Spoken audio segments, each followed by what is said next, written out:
Welcome to Live with Elder Kabir, where we are reminded to be faithful in the little. I am the voice behind the scenes, Deacon David. Today we have an encouraging stream for you all, so please watch till the end, and we hope you enjoy the broadcast.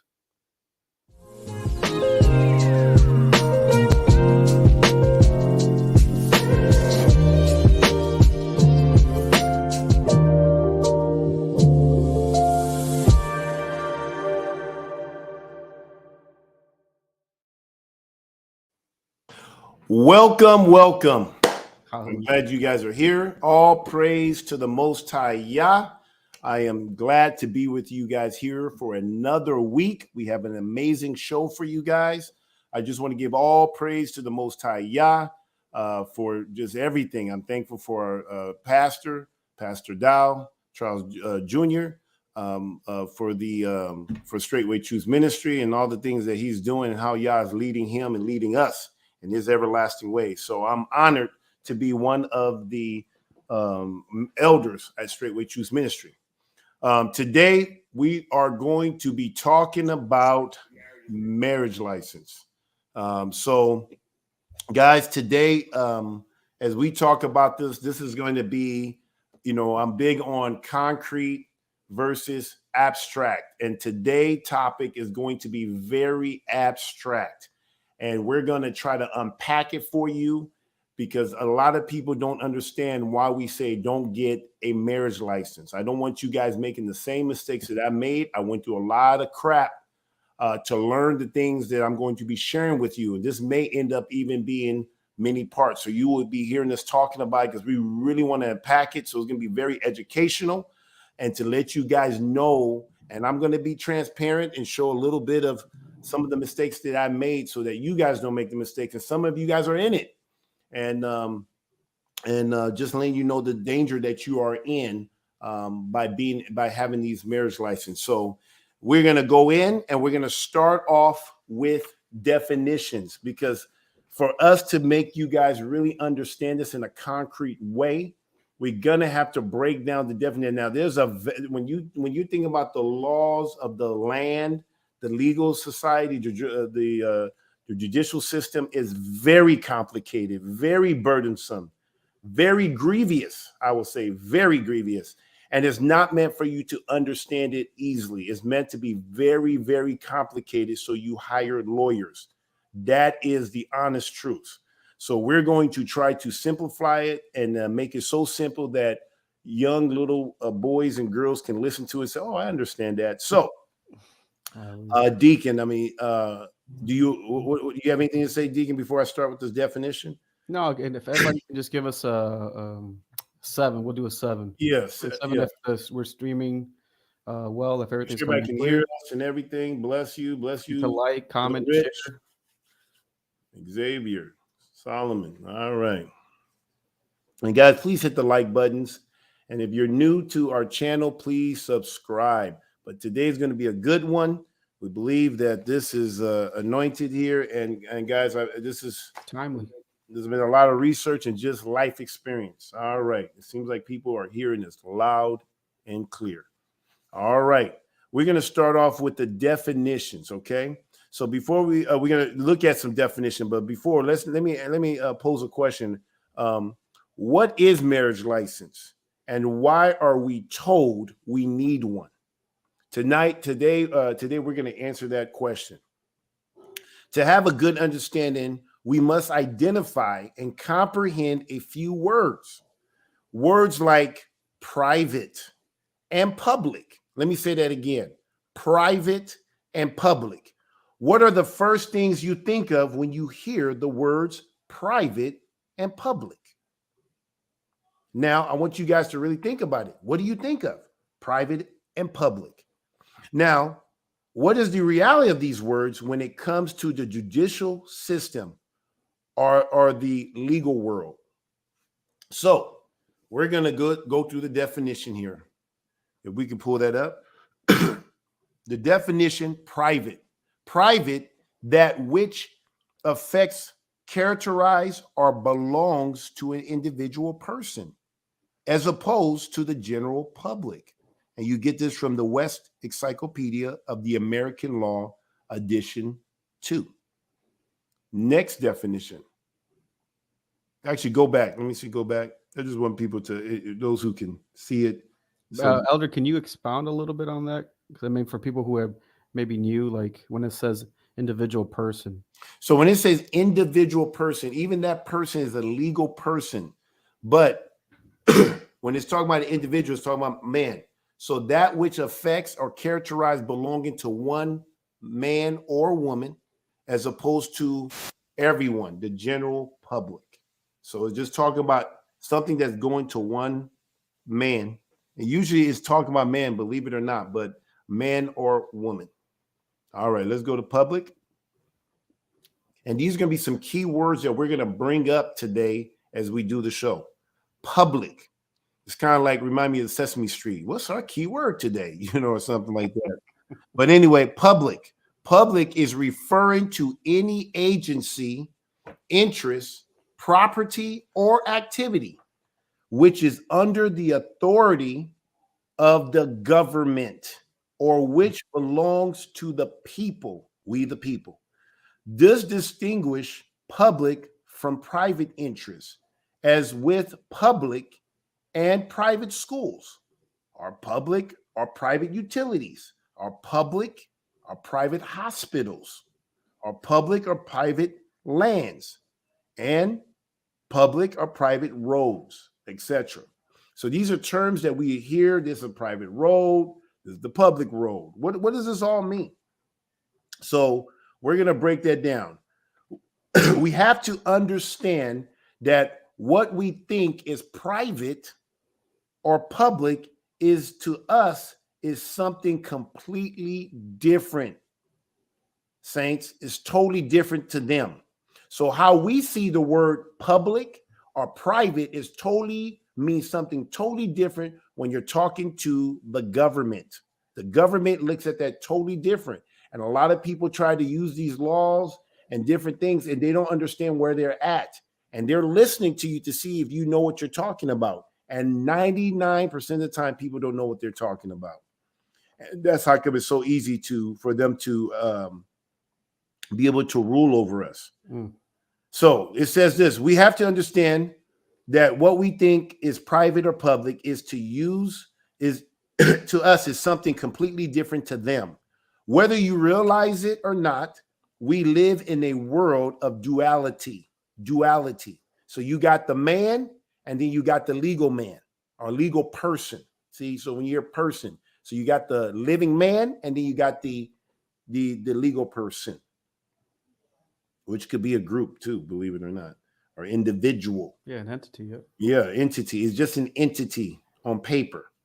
There is a color of law, statutes, and there is the law constitution. There's the law of the land and the law of the sea. The law of the land and law of the sea, maritime. There are the individuals, living man, and then there is the all caps name. For example, you have John Doe. Do we have a visual of that? Of John Doe? No, we don't. No. Okay. So if you can remember, you have the upper and lowercase John Doe. So if you was to write John Doe, you have uppercase J and then lowercase OE, and then the last name or the family name is capital letter D and lowercase EOE. So John Doe in upper and lowercase. But when you're talking about the legal person, the fictitious persons, you're talking about the all caps. That means John Doe will be in JOHN, all caps. DON is all caps. When you see your names in all capital letters, if you have a driver's license, pull it out. Look at it. Just check one of your utility bills. Yes, check your utility bill. You're going to notice your utility bills, your driver's license, all government issue things, marriage license, birth certificate, they usually have it in all caps. When you go to court, your name is always all caps. And we're going to show you guys today that this means something. This is not a what they call this stuff, a conspiracy theory. These are facts. This is exactly how the world works that we live in. And if we don't understand it, we will be giving up our unalienable rights. That's why you see people get into a lot of trouble, losing things like their family, losing their hard-earned equity, their sweat equity, like money, things that you've worked for. The reason why is because you gave your consent. And it doesn't matter if your consent was willfully, if you willingly did it, if you ignorantly did it, if you was, it doesn't matter how they get your consent, really. I mean, they'll try to make it seem like it's not by coercion, but at the end of the day, we have all given our consent somehow, some way when we were born on these lands into this little world called United States Corporation. So anyway, let's go to our next slide here. I want to show you guys this stuff here. All right. If you guys can see here, we can remove Elder Kabir. I want you guys to really look at this stuff. Now, I'm going to read it because there may be some people driving. And I want you to start from the top, and we're going to work our way to the bottom. The stuff that's in yellow is the land. And the thing in blue is the sea. So act like we're going to be up in the sky, and we're going to work our way all the way to the ground, all the way to the depths of the sea. I'm trying to make this concrete. But this is how this is how the world works in the United States of America. And you got two world dualities. You got the law of the land, and you got the law of the sea. So we're going to start at the very top. You got real, living, private. This is the private. The private happens on the law of the land. You have your universal law. That's a layer. You have your universal law. That's the laws of God, creator, universe. Then you got the next layer down is natural law, just like the law of gravity and just different nature, the different things you see in nature. Then you come down to the next layer, common law. This is where a lot of people should be, is common law. This is where you're private. And under common law, you hear common law marriage. Our country used to be under common law. Common law means the only way you really had trouble with the judicial system is if you caused harm, loss, fraud, or to any living soul. So if you cause any harm to another living soul's property, basically the Torah. I mean, basically how if you're a commandment keeper, common law that's where we are. But unfortunately, we get out of that because we sign too many things. We sign without reading. I bet you if you guys, matter of fact, I want you guys to do me a favor, and I want you to type in a 2 if you sign things multiple times. At least, I'm gonna just 5 times. If you sign something 5 times without reading it, put a 2 in here. I want to see how many people. We got 26 people in here. Shouldn't take that long. I'm throwing my imaginary 2 there too, because all right, I'm throwing my 2 in there. I'm 45 years old, so I know I've done it. Let me see here. Man, no one has. Wow, these are some smart people here, man. Oh, okay, we got some people. I'm about to say not that smart, I guess. Man. Okay, man.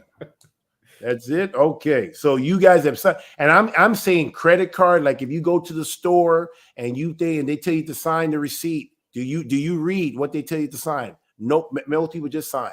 Please sign here. They just, and no one ever takes the time to literally read what they're signing.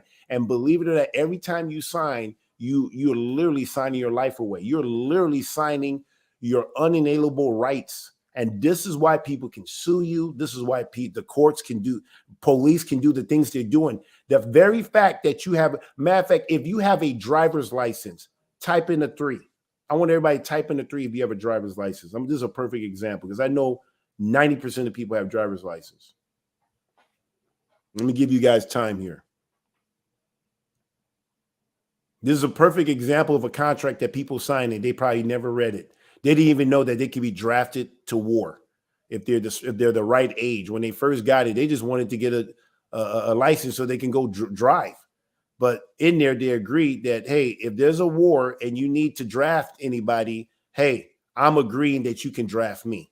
Did you guys know that? No one knew that. See, look at, so all of you guys signed a contract, me included. Deacon, did you sign to get a driver's license? Oh yeah. Yep. Well, I've in the past. Okay. Yep. So we'll just say that much. Right? Yes. Yeah, I'll say that too. I have too, 45 years, but I learned better now. So That is a contract. That is a visual contract. That's a representation of a contract that you signed with the state. And if you look at your driver's license, most driver's licenses have your signature right there. So when the officer sees that, now he tends to want to see a lot of other stuff too, just to make sure you are the person. You are the person. But anyway, we're not going to get too complicated here. But I just wanted to see. Oh, thank you guys for being honest. Let's keep going here. So common law is the private. Constitutional law, all of your public servants, like the police officers, county sheriffs, the mayor, village president, the United States president, congressmen, all of these people have sworn an oath to serve the private people. They give it an oath from all the way from the president of the United States of America, corporation, aka corporation, but have sworn an oath to protect and uphold the constitutional. And part of that of the public office is to the holders of these offices. They give a public oath of office and must serve the private people. So you're right to see them as public servants. They are public servants, but it can change. They wear two hats. You got the president of the United States of America, the Constitution, and that same man that's in office. Like right now, we got Joe Biden. He's the president of the United States of America, constitutionally, and he is the CEO of the United States Corporation. And because we have the ability to sign contracts unlimitedly, private people have the unlimited ability, if they're of age, to sign as many contracts as they want. Unlimited. You can sign. I can sign right now and sign a contract, say, hey, I contract that you can kill me. And if there's a contract that's been what you call it, notarized, everything, boom, the guy shoots me, he will not get in trouble for murder because I agreed that he can shoot me. Now it has to be both ways. So if I don't pay for something, you can kill me, and now maybe that's drastic, but you can lock me up. That's how people get locked up, because they signed a contract under perjuries. Under perjury. You sign under perjury, meaning you can cause me bodily harm or loss. Because when you sign and you don't reserve your rights, you're giving up your rights. You're literally consenting. So anyway, so all these government officials wear two hats, but on the law of the land, they're supposed to protect your right. They're supposed to serve we the people. So as we move down, lawful, law of the land, de jure. You hear de facto, but it really should be de jure if you're dealing with the law of the land. Now you see that red line, people. This is where we have everybody that put in a 3, all of you guys that put in a 2. This is what we have done. We have crossed the red line. And the sad part is when we crossed the red line, we didn't even know we were crossing the red line. This is where you're taking a deep dive into the sea. And now you're dealing with the law of the sea, those contracts, the driver's license, the marriage license, all of these licenses is now you're dealing with the law of the sea, maritime law. You got the, what they call these spirits, maritime spirits. Yep. Ooh, they're wicked. And you're going to find out. So as you go deep, the first thing is commercial law. That's contract law. A lot of the laws that the police and all of these law enforcement, the laws that they're enforcing are not constitutional laws.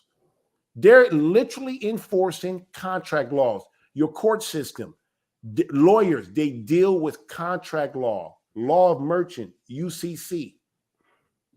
You go down. This is military deals with this stuff, but they do the same thing too. When you go into court, admiralty, maritime, that's military, tribunal, martial law.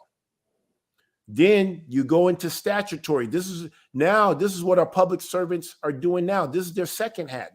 They take off one hat and put on the law of the sea. Now they operate in the law of the sea in DC or in these states. Public. Yep. In public. They're in the public, right? This is all in the public now, right? And now they're doing statutory acts like the Civil Rights Act. Is that what they call it? Civil Rights Act. So anytime you see act behind all these stuff they're doing, all they're doing is making statutory legislation Color of law. for the public. For the public. And you have to consent to be in the public. Bills. Remember, you hear that? The president, they're passing the bill, codes, right? Rules, legislative instruments. And then where we were, if you look up here where we were in the natural law, right? Common law, now all of a sudden, if you notice when you see common law, and then you go down to constitutional law when the law of the land, you can see that the people are above the public servants. But when you get down to the law of the sea, corporation, you see that the corporation represent our legal entity. Look where they are. Are they on top or on bottom, Deacon? They are on top. No, I'm talking about in the law of the sea, the legal, the sea. Oh, on the bottom. The people all of a sudden went from being on top of the public servant where they serve us to now we're serving our government officials. See, look where it says under corporation. You think corporation is Coca-Cola Corporation or Walmart. No. We're talking about corpse. Corpse. Your birth certificate, that is a legal person. That's a corporation, a franchise, a descendant, a debtor, wards of the state, people locked up in jail. When you hire an attorney, you become a ward of the state. Did you know that? That attorney has his first primary duty is to the court, not to you. You think he has a duty to you. He has a duty to the court, to the public, not to his client. So visually, then you get down, fiction, dead, public, totally opposite. Sometimes you hear them saying, if some guy came up and robbed the store or shot up the store, what do they call them? They call them what? Actors. See, they don't use a lawful term. They use legal terms. An actor did this. And they are actors. Cops, judges, public officials. These are actors. This is a fictitious world. If you can look at it, the top one above the red line is three-dimensional. Flesh. Like right here, you're looking at flesh. Under the red line in the sea of the law of the sea, that's two-dimensional. That's this. Paper. This is stuff that you find on paper. Just to travel from here to Nigeria, I have to carry a whole bunch of paper to move this physical body across the sea. Without these papers, they would not allow me to go because they only deal with paper. They don't even see me. I'm just a carrier. I'm just like a mail guy. I'm here to deliver papers. What do you do? I'm here to take this paper from the United States of America to Nigeria. And then I'm going to do a round trip and take these papers and come right back. That's literally what the law of the sea is, just paper. It's not the flesh, but because they joined the flesh, act like you did this, joined the flesh like this to your body. That's how you're able to move around. I hope you guys are getting this stuff. I had to go to court. Yep. So anyway, just want to break that down. Now, back to the marriage license. Now we can get to the marriage license. But before we get to the marriage license, I want to show you guys something here. So, actually, let's get to the definition of marriage license now. All right. Can you read that, Deacon, while I take a sip here? Yes, Elder. Marriage license. A marriage license is the legal document that authorizes your marriage in the United States. Okay, can you go back to that thing, the law of the sea and the thing? Look where it says, guys. You see where it says legal versus what? Lawful. You see right next to it, right there. It's kind of backwards, but it goes backwards because it's the opposite way. Legal versus lawful. So a marriage license is a legal instrument, right, that authorizes the government. Go back to the thing now. So a marriage license is the legal. It's not lawful. It's a legal document that authorizes your marriage in the United States corporation, not United States of America. I hope you guys are seeing this stuff. We're going to go deep here. Now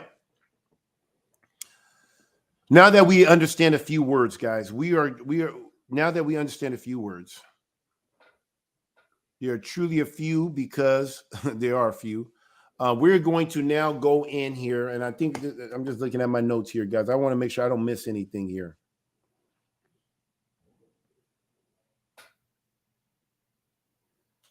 Okay, guys. We got you on private and public, right? So now I want to come here, and if we don't identify these, we will fall subject to deceit and false belief that our interests are one and the same as the interests of the government/church. And I tell you guys, the Christian church is one and the same. And a lot of reason why a lot of you guys have marriage license, believe it or not, the Christian church played the big 80%, I want to say 90% of the reason why we all have marriage license is because of the Christian church. They played a huge role in making sure that we were saddled up with the government. I want to also go over some articles and examples of how to show you how we continue being influenced without even realizing it. And I want to bring up this ministry. And hold up, there's one more note here. Okay, I want to bring up a ministry that I always talked about. You guys may have heard me talk about focus on the family, when it should be focus on Yeshua, focus on Jesus, but focus on the family, who has had a large influence in Christianity today. And I'm talking about worldwide today. And it's for decades. Let's look at some facts. Now, mind you guys, I was born in 1977. I'm 45 years old. I'll be 46 in September of 2000 in Roman calendar, 2023. And focus on the family has been around as long as maybe even longer than they say they're on 46, longer than I've been born. Right there. So let's go to focus on the family. Focus on the family was founded. Did you find it? Was founded in 1977 in California, my home state. That's the state that I was born in, Los Angeles, California, right? And it was founded by this man here, James Dobson. James Dobson is the founder, and he was the CEO of Focus on the Family for many years. And Focus on the Family serves 74 countries, not states or counties or city. They serve 74 countries. Okay, this is their campus. You can see this is they're here in Colorado Springs now. So they moved from California to Colorado Springs a while back, and they have a huge camp. I've been on that campus, guys. It is a beautiful campus. I'm not gonna lie. A lot of acreage. It's like a freaking university, okay? Like bigger than a university. That's their main hub, where people welcome center, where people go into. They got stuff for the children. I mean, you go to your children ministry. It's like, wait, they got this the syndicated show on audio called The Adventure of Odyssey, The Ultimate Road. Some of you guys may have saw that commercial on the Super Bowl with Tim Tebow. I mean, they paid millions of dollars for him to do an ad against anti-abortion. So Focus on the Family has a lot of money. As of late, they have now designated themselves as a church. It used to be what they call a parachurch, supporting other churches. Now they have officially made themselves, I think 2 years ago, they made themselves a church, so they don't have to show their books. So what I'm about to show you and reveal to you here, well, before we get there, let me show you the CEO. Can we go to Jim Daly, the CEO? CEO, this is Jim. I've met both of these men. I met Jim Daly before he was the CEO, and now he is the CEO because they kicked James Dobson out. He founded the ministry, but they have something in their papers or whatever that when you reach a certain age, you have to step down. And so that's how Jim Daly became the CEO of Focus on the Family. He was the next man in line, and he's taken over, and the founder now is doing another ministry, but he can't use the word focus on the family, even though he is the founder. It'll be like Pastor Dow, because he reached a certain age, we kick him out, and he cannot use Straightway Truth Ministry. He has to start his own ministry, and then somebody else steps in. It's crazy. It's not like in Torah where that person's in that role until they die or are incapacitated. So Jim Daly is the CEO. The revenue, I want to show you guys this stuff. I'm trying to show you guys that I'm not making this thing up, folks, because a lot of you guys, especially in the Hebrew, you guys don't understand. I used to listen to Focus the Family almost every day driving to work. Listen to folks. They're on your radio station. You may think you listen to a local radio station. It's probably from Focus on the Family. If you listen to radio, if you're driving, listen to Christian radio. They are the ones that get a lot of that information out, teaching people on how to, they have probably they have more resources on how to raise family, from psychological health, everything about raising family from a biblical worldview, which I do this in quotes.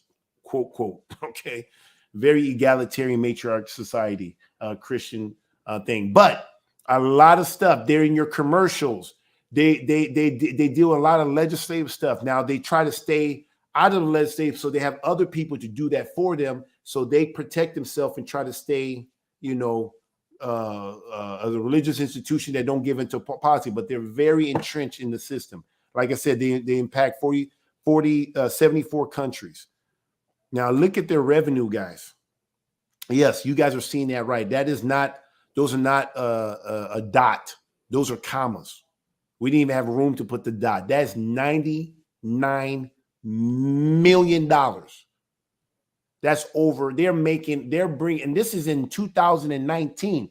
The reason why we don't know what they're bringing in 2023 or 2022 is because they are church. And churches don't have to open up their books. 501c3 churches do not have to open up their book. So, but before, the way they were organized, they had to show their books, and they stopped. They changed their designation in 2020, so they don't have to, because you know why? You would have saw $100, maybe $200 million. This is $99 million in 2019, and this is just for 1 year. This is not what they made since 1977 to now. This is just 1 year, their revenue for 1 year. Now they're probably in the hundreds, maybe even billions. Are you guys seeing this? Are you seeing this, Deacon? I'm seeing it. That's a lot of numbers. That's a lot of commas. You got 99 million, and we know this is just 2019. So this is public record. You can go look this up. They have over 600 employees. 600 employees. They have over 100 volunteers. People just working for free, just giving up themselves to continue to spread their gospel. Not the gospel, their gospel. And I'm going to show you today and they're the number one. They got to be number one. If I'm not, maybe the Catholic Church, but this is for Protestant. But when it comes to Protestant and what this country is kind of built on, they are the biggest influencer. If you had the Tony Evans, the vocabs, anybody would love to be endorsed by Focus on the Family. You think Focus on the Family will ever endorse Pastor Dow?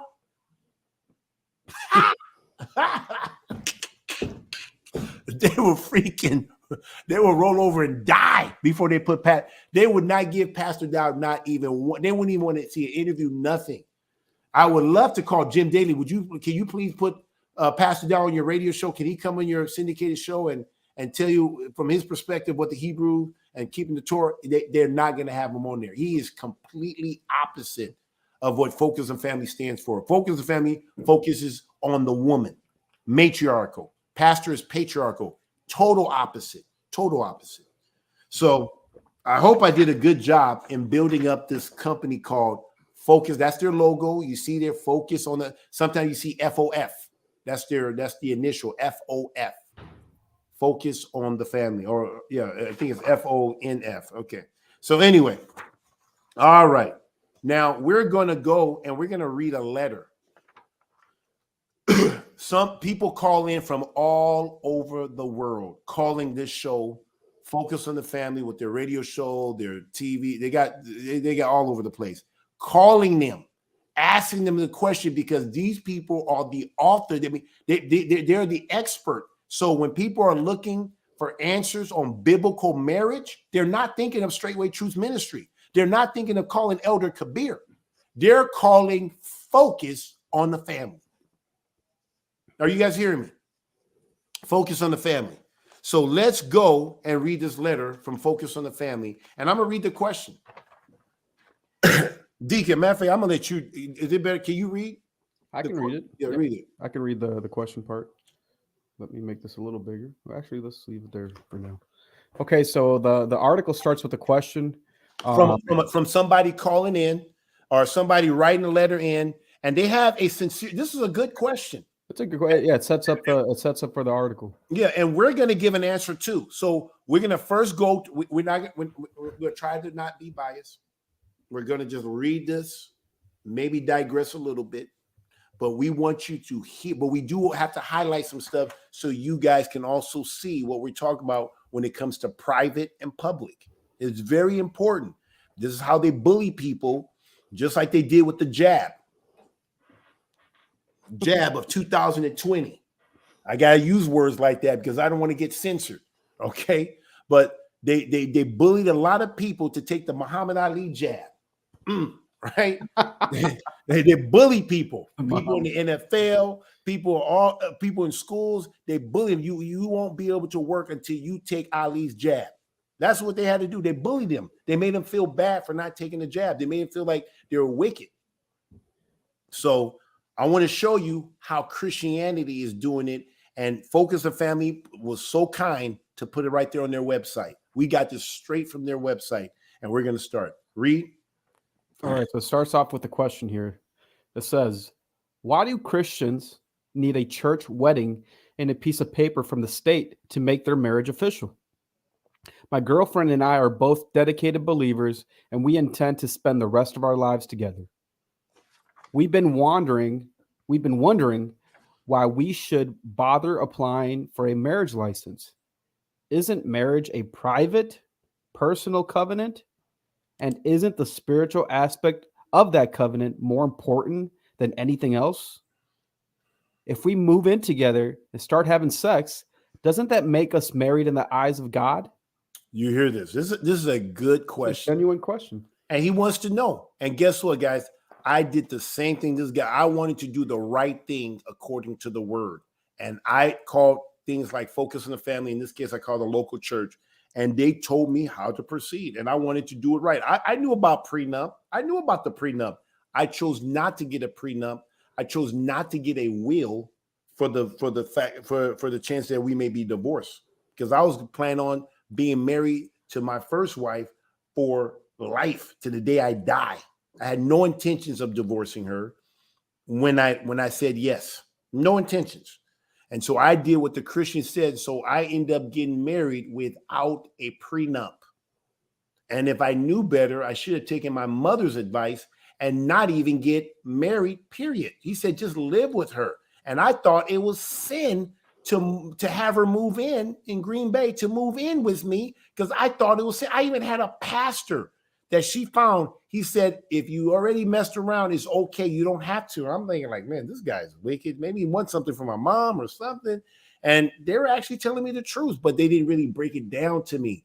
They didn't tell me why this was wrong. Why was it okay biblically? It was just more because my mom didn't trust this woman I'm marrying. So there you have, guys. I made my mistake. You learn from the things you suffer.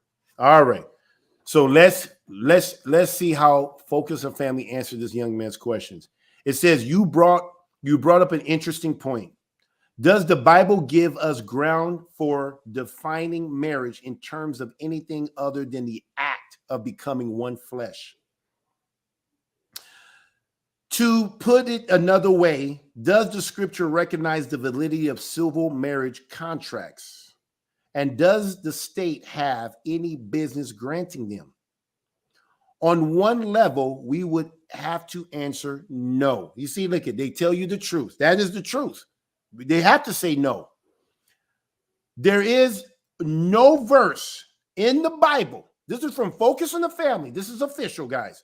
There is no verse in the Bible that says, thou should not consider thyself married or engaged in sexual relations until thou holdest a piece of paper from the state authorities in thy hand. Are you guys hearing that? That is from Focus on the Family. But, you see that, guy's word, but? There's a transition. That word is so powerful. I'm not talking about your ass. I'm not talking about your buttocks. We're talking about something that's about to transition from what he just said prior. So he said, no, the Ishef, stop right there. No, you don't need it. Then he goes in and says this, but there is another sense in which we can't deny the legitimacy of, where are we here? There's another sense of the legitimacies of the states. That's the state, California, Wisconsin, Tennessee, states' involvement in the business of marriage. Theologically speaking, marriage is not just a private or personal covenant. As we see it, there is distinctly communal. Now, we think in communal like how we live at Straightway. This is not the same. They're talking about communal with the public, not private. But let me keep going. Sorry, guys. Forgive me. Aspect of genuine marriage. Marriage involves a couple of public commitments to building a strong and lasting relationship. This is implied in their decision to leave their parents and cleave to one another. They use Genesis 2:24. By leaving and cleaving, they are actually initiating a new family unit as part of a larger community.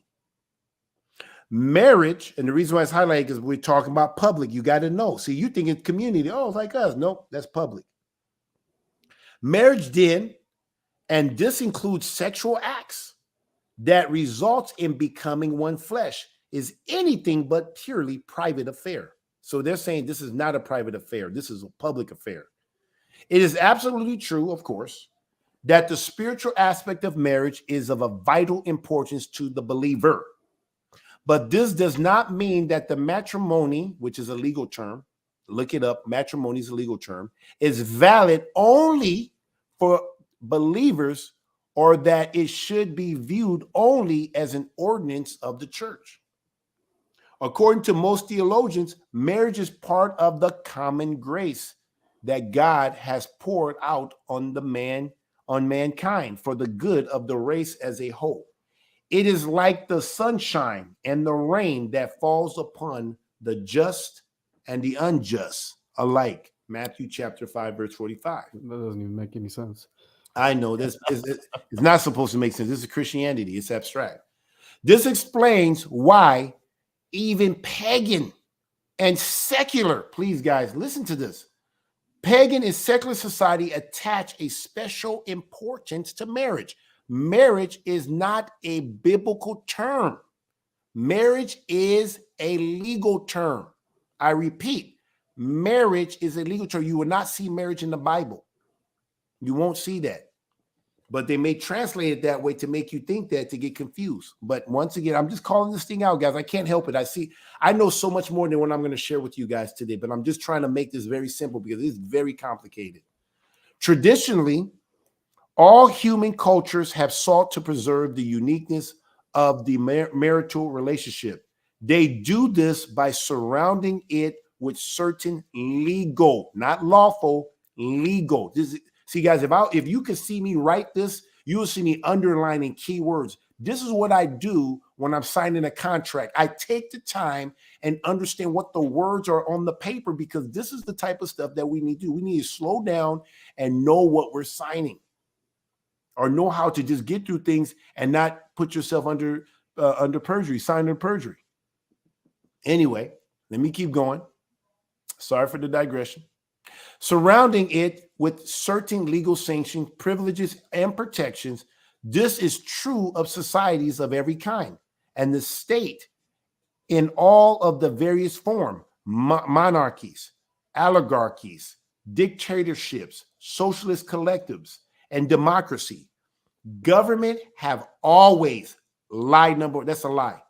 Government has always had a vested interest in supporting, maintaining, and regulating marital relationship. George Washington did not have a marriage license.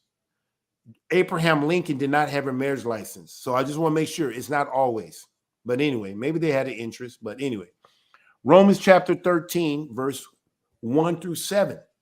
They use Romans 13, 1, 7 and says, implies that that this is according to God's design. We're going to go back and read Romans chapter 13, but let me get through this letter. According to God's design.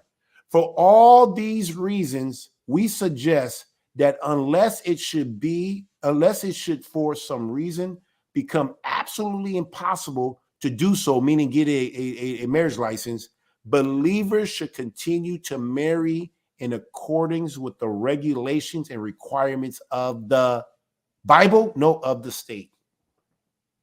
All of this begins with the important questions.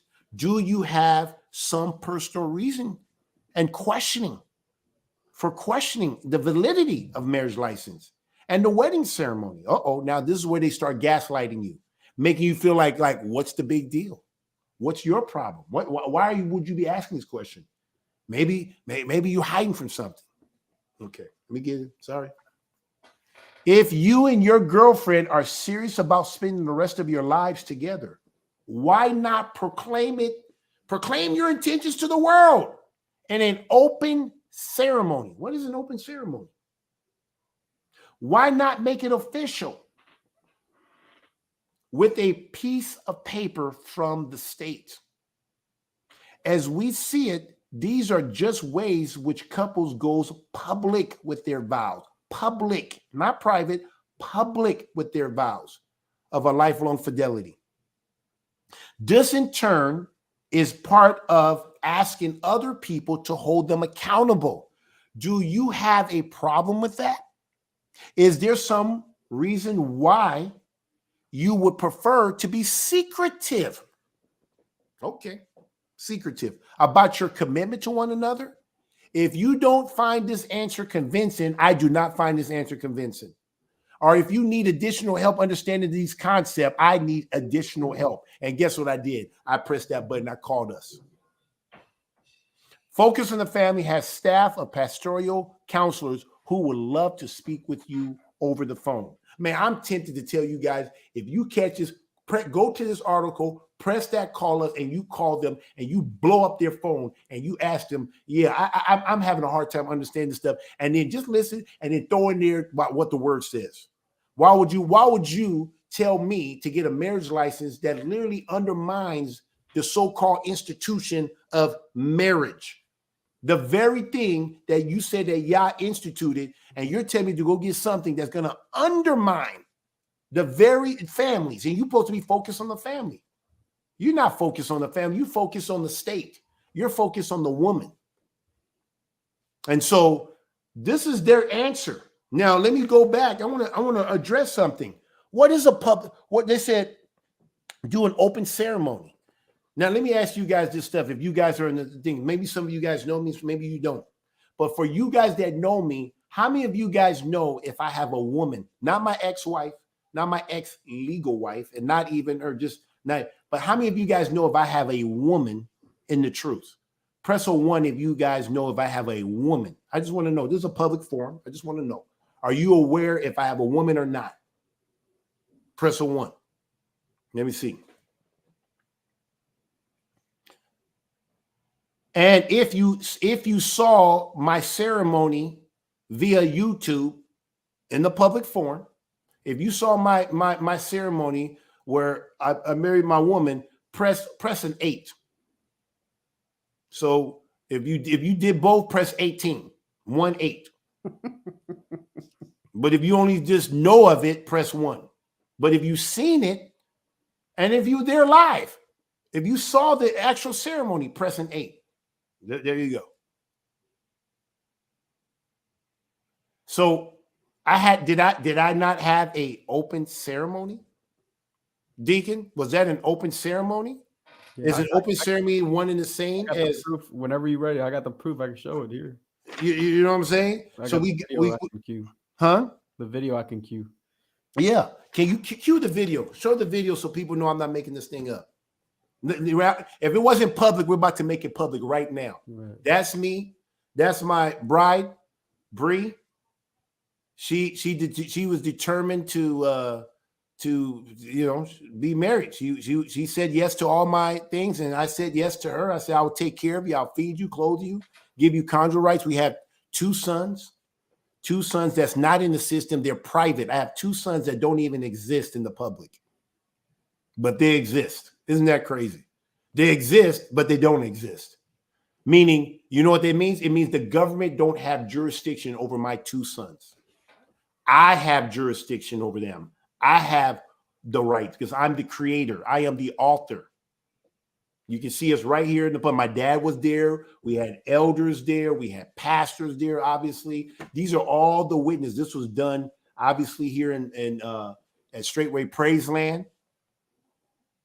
We have witnesses. We actually performed. We actually put this on YouTube. You can see it on YouTube. I think we have close to 10,000 people who's actually viewed it. We're going to put it in the thing if you want to see the wedding. It was very beautiful. It's actually in the description now, so you guys can go check it out. Okay, it's in the description. Yep. Pastor Dow officiated the wedding, and it was a beautiful time, very beautiful, and it was unique. I would encourage you guys to go check it out. And if you haven't seen it, press the like button, subscribe, and but you're going to see something different in there. It wasn't your typical traditional wedding where you see that the I'll let you go. I'll just say it anyway. But where you see the woman is the last one to come out. No, I was the last. I was the show. I was the prize. So she came out. Everybody looked at her. They were happy, but they all stayed seated. But then when I came in, the husband, the bridegroom. Right, you had the bride come in, but when the bridegroom, everybody, it was a big deal when I came in.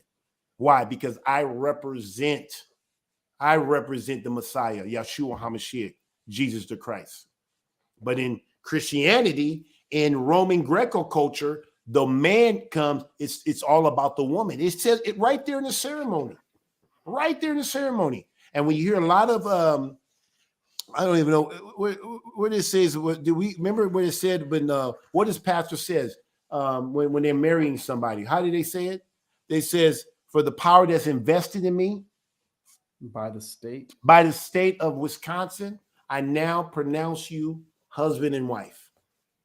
They said the power that's invested in me by the state of such and such, I now pronounce you husband and wife. You know why they do that? Because that church is literally telling you it's a public state-ran church. It's a state-ran church. You have things out there where they say private school, but they still subject themselves to this government. So it's not private.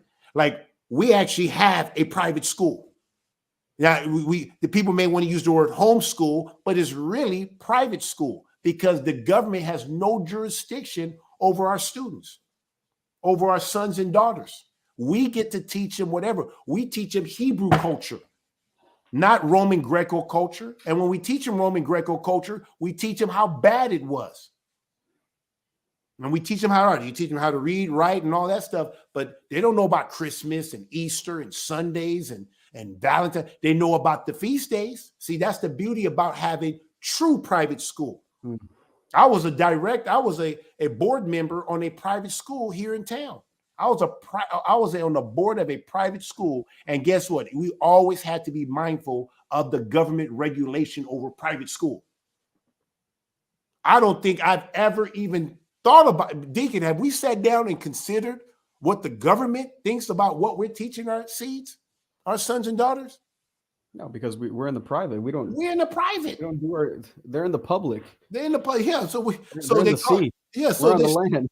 I send my children to school, to a private school, and I didn't even know I was literally sending them to school to get Hellenized.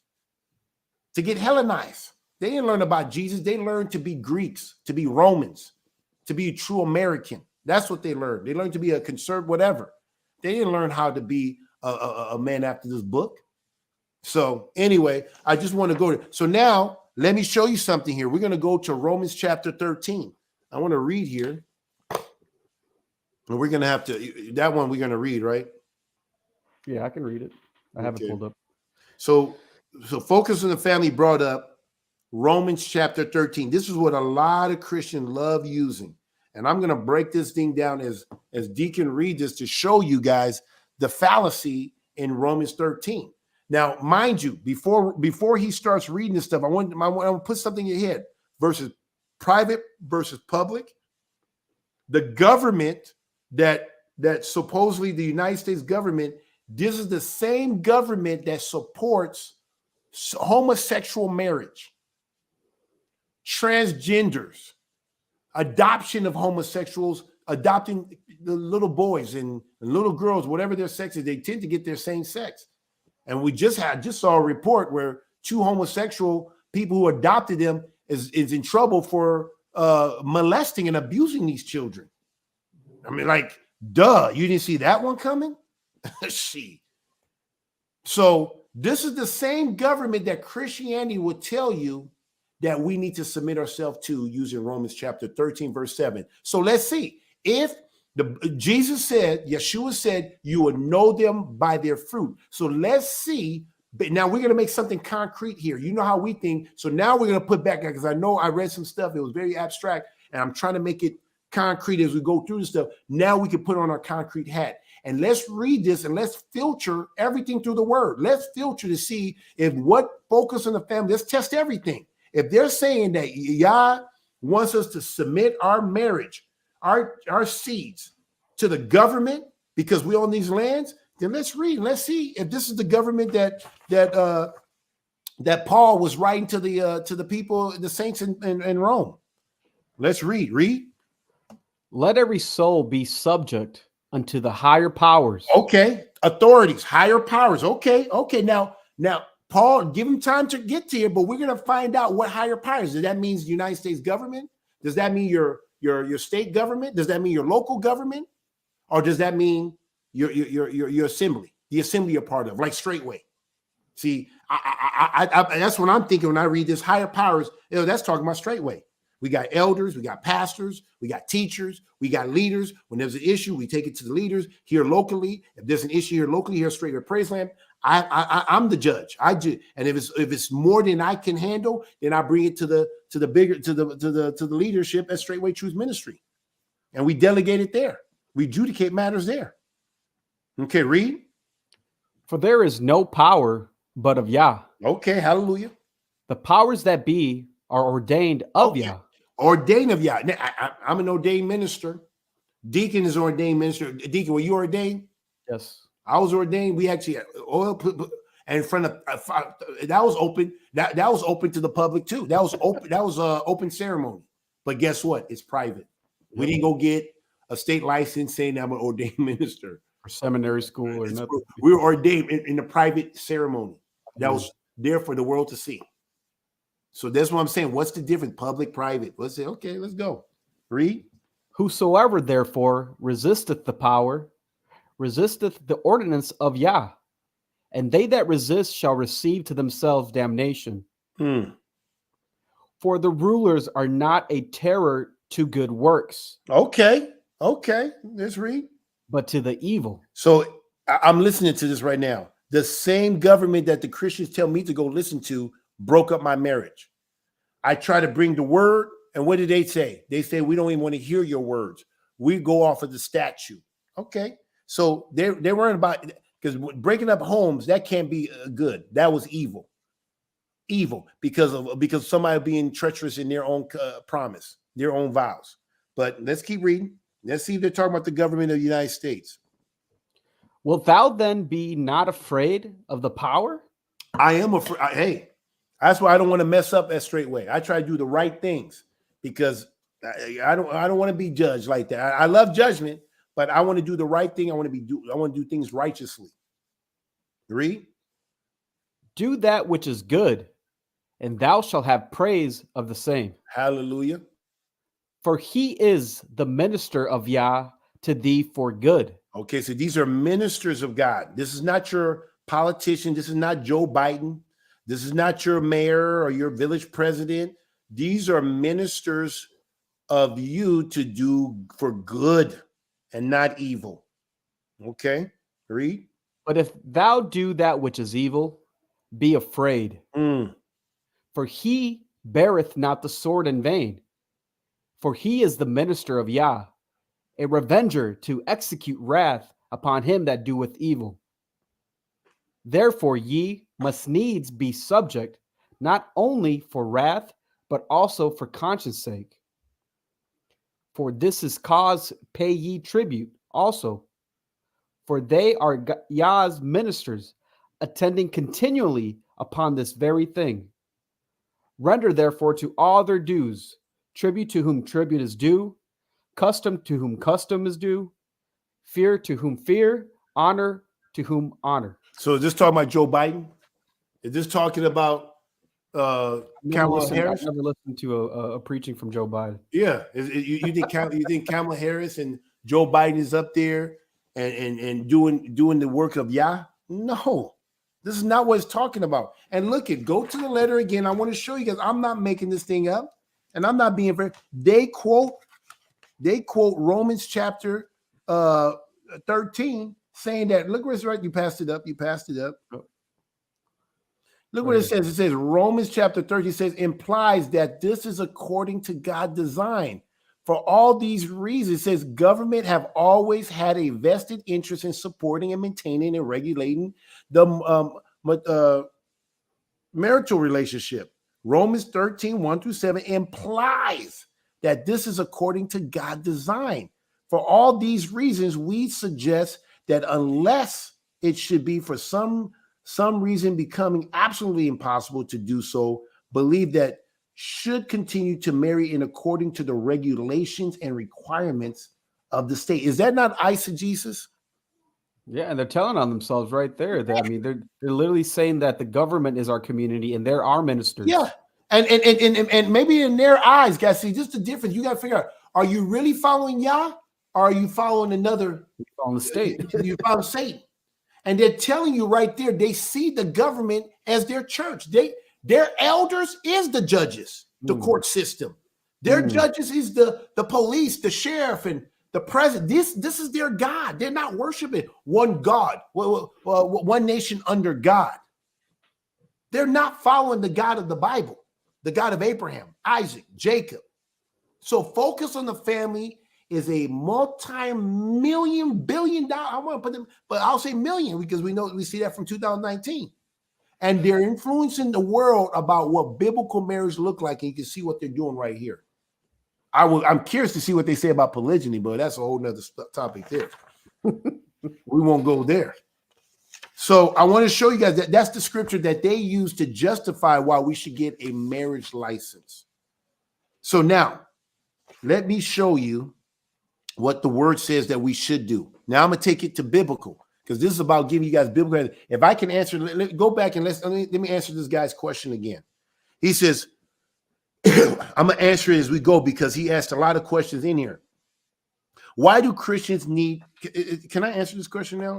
We said we're going to answer it. You're good. You're on track. Yeah, I'm good. He says, why do Christians need a Christian wedding or a piece of paper from the state to make their marriage official? You don't need a marriage license to make it official. It is official. The moment you take your penis and you stick it into that woman's vagina and consummate, you are married. That is it. You have a covenant. You guys made a covenant. You guys agreed, and you make it official when you lay with that woman and make her your woman. He says, my girlfriend and I are both dedicated believers, and we intend to spend the rest of our lives together. We have been wondering why we should bother applying for a marriage license. Isn't the marriage a private? It is private. Personal covenant? Yes, you are absolutely right. It's private, and I have a covenant with Bree. Me and Bree have a covenant about our relationship. Isn't spiritual aspect of the covenant more important than anything else? Yes, you are right. That is more important. Yes. If we move in together and start having sex, does that make us married in Yah's eyes? Yes, yes, yes, yes, and yes. And I'm about to show you biblically what Christians are not going to show you. You don't need a marriage license. You don't need a piece of paper to be considered married or have a covenant relationship with a woman or a man in Yah's eyes. I'm going to show you. Let's go here to Genesis chapter 24. We're going to read, start from 64. And then when you get to the towards the end there, I want you to show those verses. So guys, have your Bible out or listen in. So Deacon, read. And Rebekah lifted up her eyes, and when she saw Isaac, and let me give you guys context here. So you got Isaac. This is Isaac, Abraham's son, right? He wanted to make sure that he married somebody from his own people, and so he's old now. He's an old man. I mean, man, I'm telling you right now, Abraham, you would have been in trouble for trafficking. You would have been in trouble for what they call it. I don't even know what they call it. Paying for a bride price. All that stuff would be considered illegal in the public. shacking up, everything. But anyway, so he sent his servant to go in to so I think Sarah's people to get a woman. Brought the woman back. Guys, they didn't have emails, they didn't have phones, they didn't have FaceTime, iPhones. Literally, the servant had to come in there. He didn't know he's coming. The woman showed herself to be the one that Yah has chosen for Isaac. And he went to talk to the father and say, "Hey, my master, he's getting old. He wants a daughter, a woman for his son. Is it okay?" They all came to an agreement. He paid the bride price. They had a little stuff, and then the woman went on her way and went with the man with some of her maids, because the father gave her a maid. So now they're journeying. They're coming down. There's a long journey, a long travel. They're coming, and now we can read. I just want to give you that concept, but go back and read all of Genesis 24 and check my work. Go behind and check my work if I'm making this thing up. Focus on family is not going to take. This is not implied. I'm going to show you what this young man asked about his situation. Are we married in the eyes of God? Yes, you are. You don't need a marriage license. Matter of fact, I think it's wrong to get a marriage license. Now, we didn't know it when we did it, but we should not. We were actually told not to get it, and I'm going to show you that biblically. But let's read here 24. Read. We'll find out if they went to the civil courthouse. Yeah. And Rebekah lifted up her eyes, and when she saw Isaac, she lighted off the camel. For she had said unto her servant, "That what man is this that walketh in the field to meet us?" And the servant had said, "It is my master." Therefore she took a veil and covered herself. Okay. Show the verse. And the servant told Isaac all the things that he had done. And Isaac brought her into his mother's Sarah's tent. Okay. And took Rebekah, and she became his wife, his woman. His woman. Mm-hmm. What does that mean? He became, maybe there was a judge in there. Maybe there was a state judge in there, a county judge in there that made it official. Maybe he was sitting there waiting in Sarah's tent. They'll say, "Oh, you guys made it. Okay, I'm here." He put on his black robe and he made it official. Got the Bible out and made them swear something. No. That's eisegesis there. Yeah, big time eisegesis. But that's what Christianity do. That's what they do. They didn't say any of that. Yeah. He became his woman. And read. And he loved her. And Isaac was comforted after his mother's death. So there you have it. They went into Sarah's tent and had sex. He laid with her.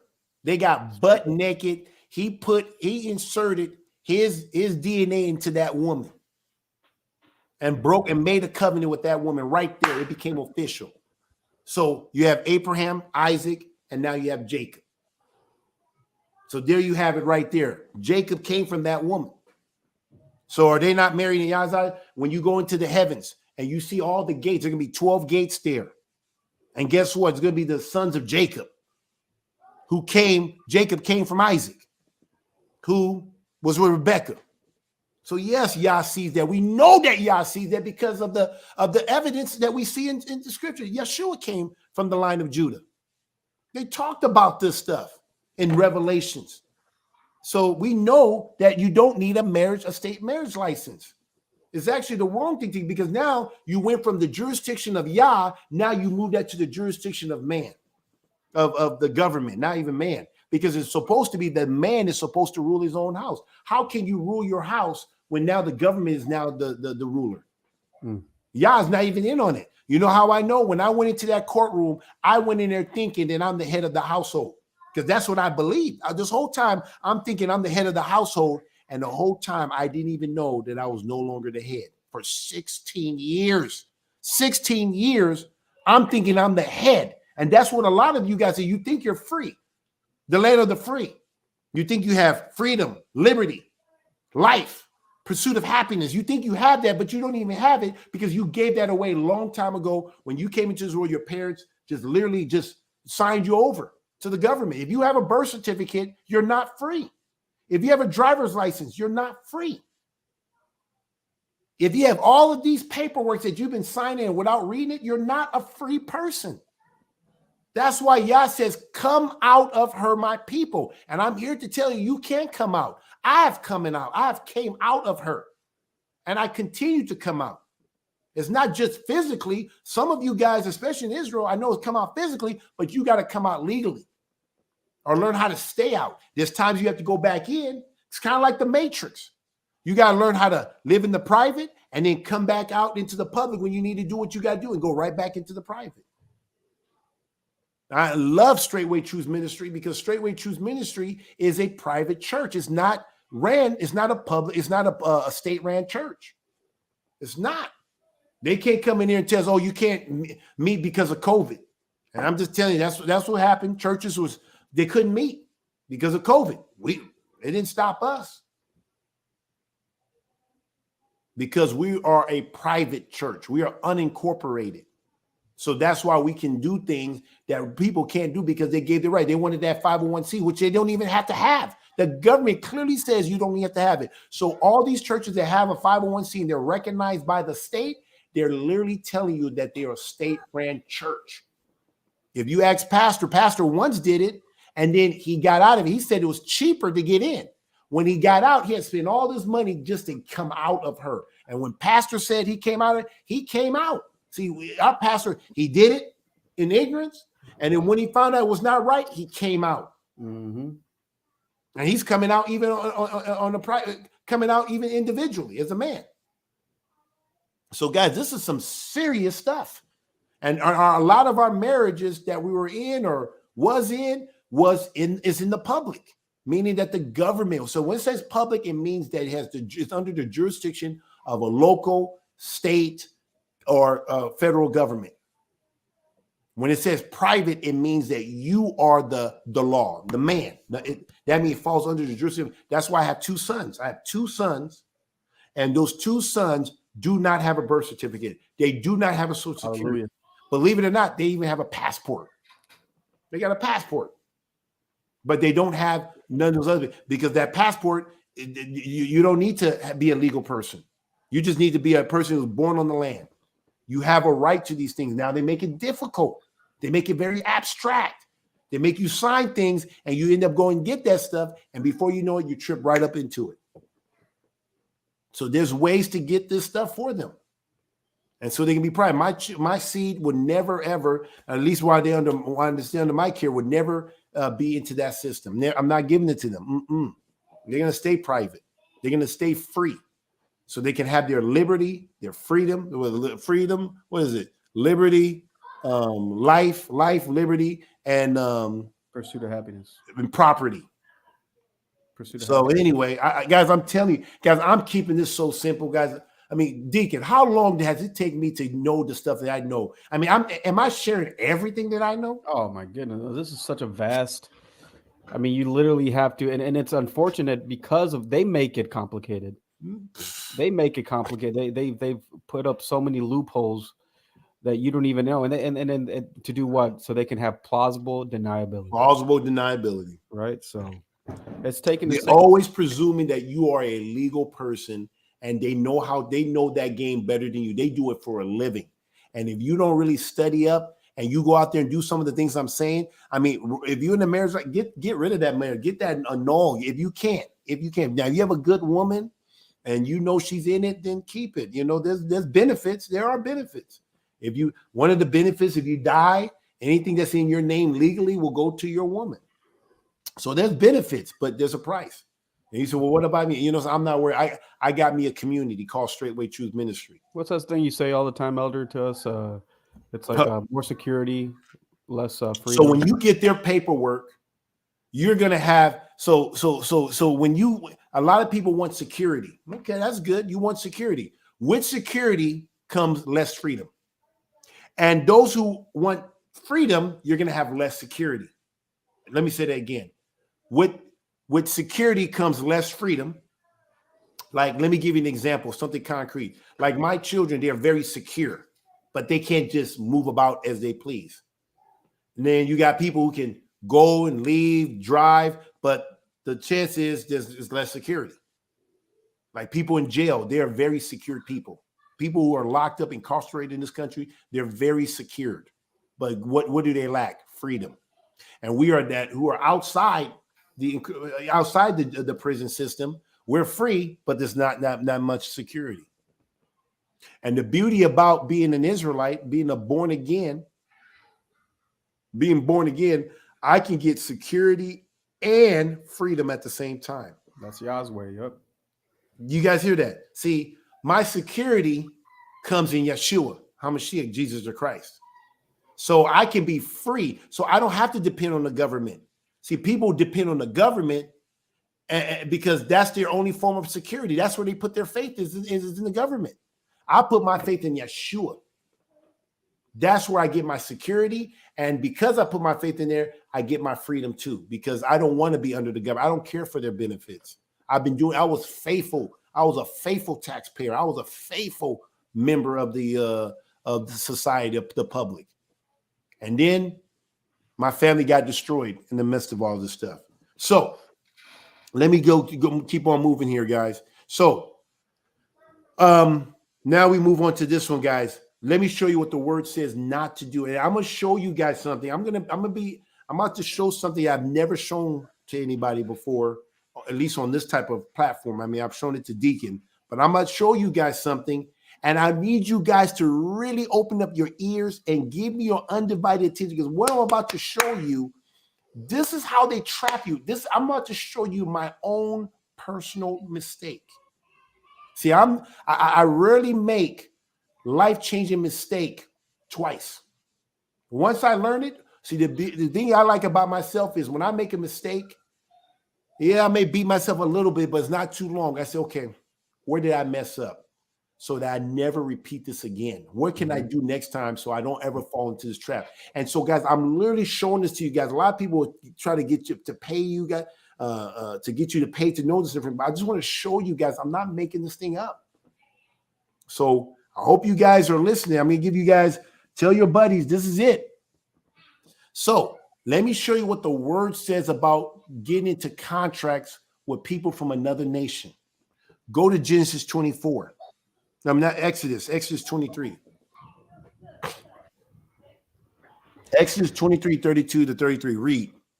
Thou shalt make no covenant with them, nor with their gods. They shall not dwell in thy land, lest they make thee sin against me. For if thou serve their gods, it will surely be a snare unto thee.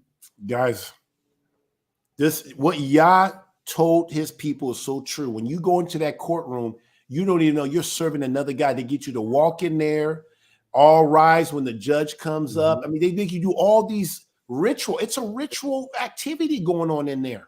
Oh, yeah. They remove your hat. I mean, they want you to honor and to honor their customs and things of that nature. And go ahead. I was going to say, from recent research, we saw that a lot of ties is to the god of Saturn. They worship. It goes back to Rome. I'm going to show you guys this stuff. And then you got Focus on the Family telling us to go get a marriage license and that we should make it public and that these people are the ministers of God. You're going to find out that Focus on the Family is a big fat liar.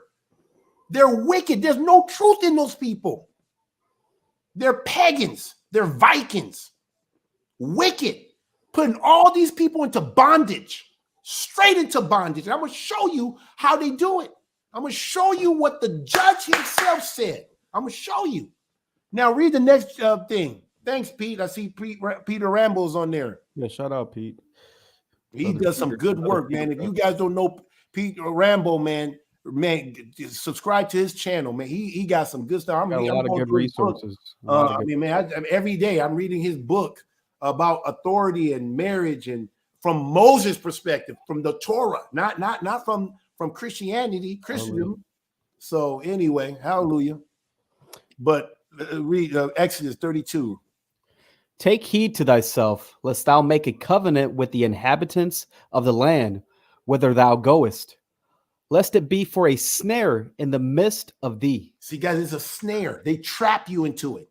I lost 8 living souls under my watch because I was ignorant, I was deceived, I was hoodwinked, I was bamboozled to lose all that. And I lost it long before I even said I do. I lost it. And I got my counsel from, I listened to the church before I listened to my mama. My mama told me, don't get a marriage license. She even got me a pastor, but at the time, I think he wanted something for her. But because I was thinking, hate your father, your mother, your brother, your sister, your wife, your children. And I'm thinking, man, Christianity is it. I'm thinking Christianity is this book. And I was young in the faith, in my walk. I was only a Christian for 1 year. I became born again. I accepted Jesus Christ from a Christian perspective. I believe I did sincerely. But I started that journey 1 year into it, reading the Bible after reading the Bible in a year. And then after that, I said, I want to do this the right way. I want to do this according to the word. And I went to pre-marriage counseling. I did what they said. No, I'm going to do what they're saying. No, mom, I hear what you're saying, but man, you can't show me the Bible. And that's why I'm showing you guys what not to do. I'm not going to say, don't do it. I don't want you to take my word for it. Test everything. 1 Thessalonians 5:21, test all things to know if it's true or not. So that's why I'm showing you scripture. Don't make covenants. A covenant is a contract. Yeah, an agreement. Yeah. It's an agreement. That's why they're able to do the things that they do to us because of their contract that we signed. Elder, you know how when people get married, they decorate their vehicles? Just got married. What it should say says just signed a contract. Exactly. You just signed your life away. You signed your life away. Straight up. So let me show you this now. So what? Hold up before. Okay. Now let's go to. I'm gonna show you guys something now. Okay, guys, this is it. I'm glad there's a lot of people here. 58. Please hit the like button. Subscribe if you're new here. Now I want to show you guys the mistake that I made, and I was able to put this on here. Deacon, put the transcript up. Elder, we were gonna do the reaction time before we get there. Okay, okay. Hey, good. You guys need to wait for that. I'm going to show you guys this stuff, but we're going to do the reaction first. So let's do the reaction first. All right. I hope we're on point. I mean, I don't know where I'm going to hit here. No, you're good. It just breaks it up a little bit here, and then also, guys, stay tuned because Elder's going to be sharing some deep evidence from. I'll wait. I won't say nothing. Yeah. So let's go here. Oh, that women leave men 80% of the time, and if they're college educated, it's 90. So if you get divorced, it's 80% of the time like the woman leaves. And one of the number one predictors of divorce is actually if the woman out earns the man. Oh, I love that. I actually love that. I can't lie. You love that? You don't think that's kind of? No, I'm like, girl, you go get that. You go get a man, and like, yeah, you go get that. Like, really? Yeah. Like, why is there like a lack of empathy for men? It's not a lack of empathy. But there is, because like they're breaking up a family and a lifelong commitment in a home, and your reaction is you go get the bag, sis, or like, I'm so happy for you, when that's actually that's a sad situation. Like, your wife is leaving you. Wow. You guys hear this stuff? You cannot make this thing up. This woman literally said, I appreciate this Pearly here, but this woman is literally saying, man, go get it. Get yours. She's not thinking about the children. So that's what she said about my marriage. She said, yeah. You go get yours. Who cares about the 8 children? Who cares about those children growing up without their father, being used as a pawn? You see, this is the type of mentality. 80% of divorces are initiated by women. They're the one that's leaving.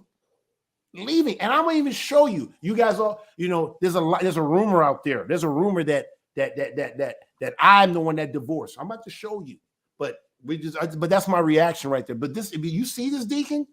You see this stuff? She's saying go for it. She's not even thinking about the family, the children, all the people that impact the community. The love of many will wax cold. All he says, you go for yours. You see how selfish these women are. Yeah. So freaking selfish. It's all about her. She's not. I mean, you breaking up two families that came together. All those people it means nothing. It's all about go get yours. That is why I don't want people getting a marriage license for stuff like this. Listen to this stuff. 80%. Would you go get heart surgery from a doctor that has an 80% failure rate? Deacon, would you go get your foot surgery when you got your foot? If they told you that doctor has an 80% failure rate to work on you, would you consent to that? That's what a lot of people do when they get these legal marriage license. True. Yeah. And it's right there. The statistics are right there. It reminds me, Elder, of the word says, "And the love of many will wax cold." Man, because of iniquity. Because of iniquity. Yep. Exactly. We got another video here, Elder. Okay, let me calm down. 7% of marriages end in divorce, right? But 80% of them are initiated by women. So you think divorce is this, sort of this equaling the playing field thing for men and women, but it's not. It's mostly women leaving their men, leaving their husbands, destroying their families, strong, independent. Now, 93% of alimony is paid from men to women, so you can leave your man, but you can take all his money. It doesn't go the other way around. So if women are so strong and independent, why is that the case? Why isn't it the other way around? Well, 83% of women receive primary custody of their children. Those may seem like wins, but 72% of inmates in state prisons were raised by single mothers. So having babies, taking the money, taking the baby is only putting your children in jail. It's not helping anyone. So feminism, congratulations. Congratulations. Wow. Hey, like that woman says, you go get yours. Guess what? Now you got people incarcerated because they grew up without a father. Mm. The court system, this is the same people that Focus on the Family is saying that that we should submit ourselves to. This is the same people that supports homosexual. I mean, what this guy is saying is true. Guys, I'm telling you, I am a statistic of this stuff. I know it's to be true because I didn't leave. They left. She left me. Literally left. And guess what? We have 50-50 custody, which means crap. It doesn't mean nothing. Custody just means that I guess have some legal rights. I don't even know how to even use it. I don't even know how to use it. But so I'm just telling you guys, these statistics are real. And because I'm now in this circle and this space, that's the new word, space, I have ran into a lot of people who've been in my situation, and it breaks my heart to tell you guys, it is so true. A lot of women leave good men, and you would think it's for a good reason. A lot of them are just leaving because they're not happy, or because the man has decided to follow the Most High Yah, and they just leave out of nowhere. It's like, whoa. I mean, it doesn't matter if it's 20 years, 30 years. I've heard people, I remember I was in college, and I heard my professor, his wife left him after 25 years, and he was devastated. I'm like, sorry. And how do they do it? Through that marriage license? Through the marriage license. Yep. So, guys, man, I hope you guys are seeing that you hear from a man's perspective, you hear from a woman's perspective. Man, all I can say is I'm in agreement. But this is feminist movement. It's a part of a movement. But we don't have to be a part of this stuff. We can be out of it. Just come out of her, my people, so we don't have to deal with this stuff. Let's get the power back to the man. The man needs to be back to be preeminent. So anyway, that's my reaction.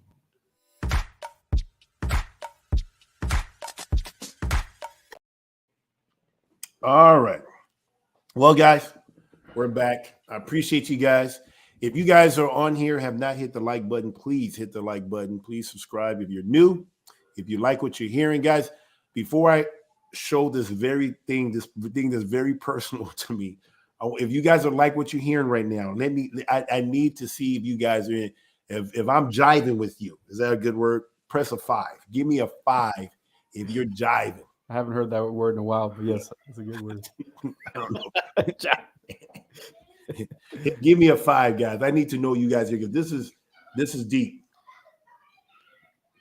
And I wish I had a pointer so you guys can see.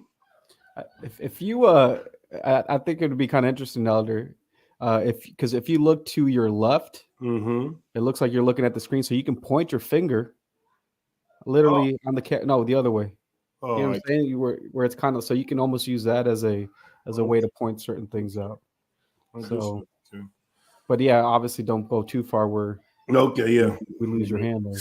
I can't see myself. Use your other hand. Use your other hand and point. No, yeah. No, the other way. There you go. Okay. You see that? Yeah, okay. I know it's all right. It looks like everybody's jiving. Come on. Is that all the fives I get? Okay. There's 53 people. Maybe some people are just spying on my liberty. Hey, spy. It could be the FBI. It could be the government. Like, no, he's telling our secret. No, shut it down. Shut it down. So let me get this thing out before they shut it down, guys.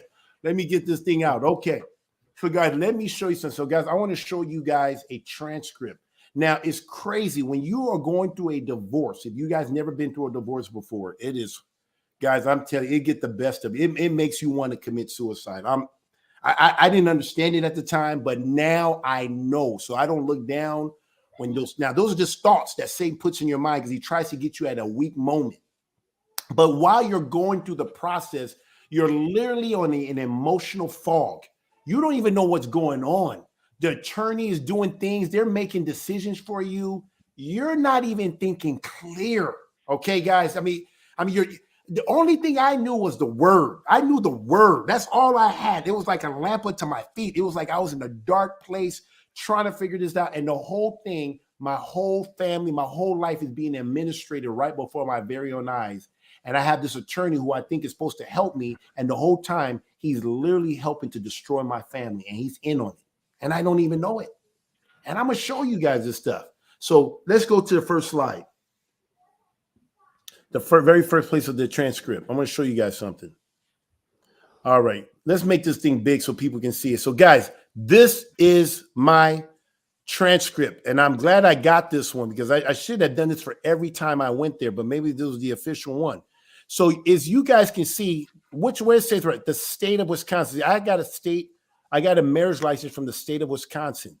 You see that it's in all caps. This is official records, guys. I got a copy from the courthouse. I didn't type this thing up. Circuit Court, Brown County, right? In regards, see, marriage is a legal term, guys. This is not biblical. You will not see the word marriage in the Bible, I don't think. And if it is, it's you look behind the English word. You're not going to see marry. I'm just telling you, you're not. Even wife is not a wife is a legal term. Wife is not a biblical term. If you look behind that word, is woman, Ishaya, right? We say covenant. We don't say marriage. We say covenant. It's a covenant. You have a covenant, sacred covenant. Yeah. So these are all legal terms. So marriage is a legal term. So in regards to the legal marriage of, look it, you see, right? I'm about to show you where this happens twice. Eileen Paulette Gbaja-Biamila. That is my woman, she's, technically still my woman, but that's the legal entity, Eileen Paulette Gbaja-Biamila. And look what it says underneath there, petitioner. So when they're telling you these statistics, how do you say, well, how do you know that women are initiating all this stuff? Because the petitioner is the initiator. Are you guys hearing me? It's not that hard to find out who is initiating these divorces. Right here, you can look at this and say, oh, Eileen initiated this divorce. So we know who did this one. So when people say you left them or you abandoned them or you divorced her, guys, right here, right here. I'm not making this thing up. Anybody wants to blame me? It's right here. Eileen is the petitioner. And it says, and Muhammad Kabir, this is my full name, Gbaja-Biamila. And look what it says here. Now, you could be co-petitioner. You could be both petitioner. Look where it has me as I'm a respondent. That means I am responding to the suit, to her suing me. This is a lawsuit because this is in court. And what is this? Contest of what? Look at the bottom. Divorce. And you notice my name, my given name, and my family name is all in what? All caps. Yep. Remember my John Doe? All caps. They're only dealing with that. They're not dealing with the living man and the living woman. This is business for them. These are legal entities. So you got all these women out there thinking that you're divorcing your husband and then you remarry and you get with another man. You don't even know you're committing adultery. You're committing adultery. Are you guys hearing me? Come on now. The only thing that got divorced here is the legal entity, not the living man. They don't have jurisdiction over the living man and living woman. You still have a covenant with that man. So guys, I'm here to tell you, it's not even technically my first wife or my first woman. I still have a covenant before the Most High Yah. And so when she stand before the Most High Yah, That covenant still stands. And you even have a I text. have not voided it. That covenant still stands. The only way she can be with another man is I have to, not legal papers. I have to literally write her a bill of divorce. That's a private term. A bill of divorce, and I need to put it in her hands, literally put it in her hands and send her out of my house for her to be lawfully divorced from me. Yah will recognize that. Yah does not recognize legal divorce unless the man, if the man is the petitioner, I can see him recognize that because that's the man taking the effort to go ahead and divorce. So right there, contest divorce. Move up. I want you to move up a little bit. I don't know if this is scroll. Okay, look at. So you can see the day when this all came out. Keep going. I want to show you guys. Look at the appearance. I want to show you something here. And this is just the tip of the iceberg, guys. Stop. Ted Rapinski. Look at guys. Ted Rapinski is what? Attorney at law, not in law, at law. This is color of law. It doesn't say lawyer. He's not a lawyer. He's an attorney at law. And notice his name is in what? All caps. All caps. It's not like an oops. We mistakenly put the name in all caps. All this means something. These are all meaningful, guys. So Ted Rapinski is an attorney at law, and he appeared in person. In person. On behalf of the petitioner. And look at this here. Look at here. Look at here.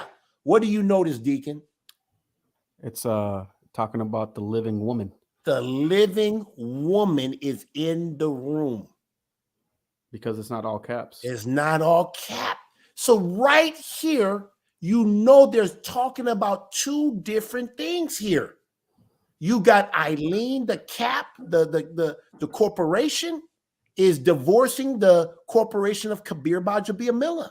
They're creating joinder. And they creating joinder. And they even said that Ted Rapinski, who's in all cap, is what? Representing on behalf of the petitioner, the living person.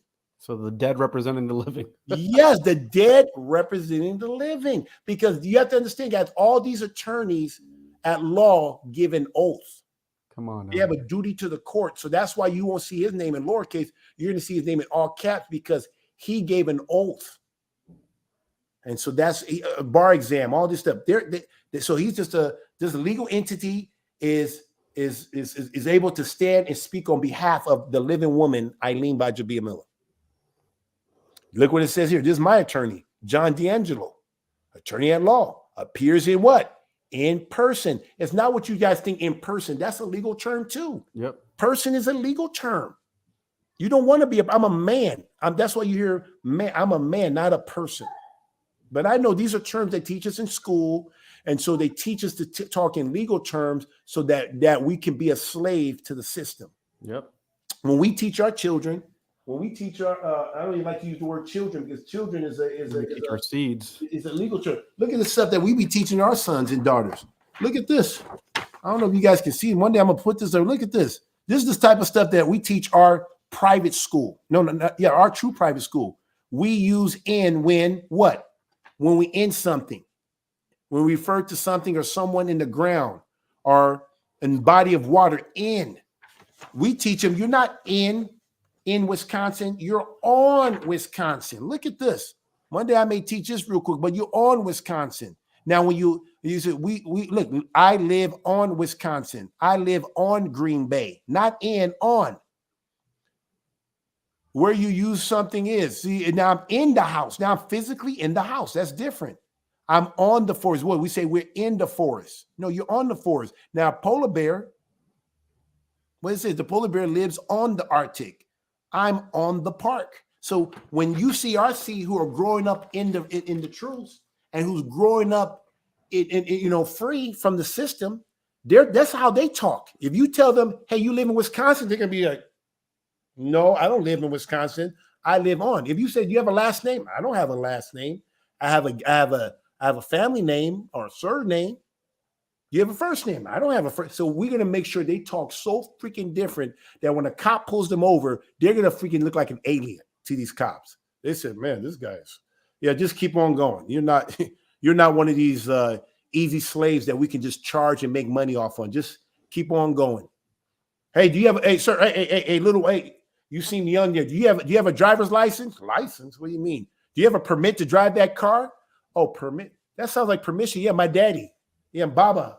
My dad gave me permission to travel. I don't drive. I don't know what that is, but I have permission. Here's my permission letter from my daddy, from my creator. I can't wait. I can't wait to see when this happens, when they start talking like that, because that's all they know. So, did you ever go to school? Yeah, I went to school. I went to private school. Everything I know this is what I know. My daddy taught me how to operate this private vehicle, this private property that I'm traveling in. I'm telling you guys. So anyway, I just want to show you guys. I'm trying to break this thing down. I hope this helped now.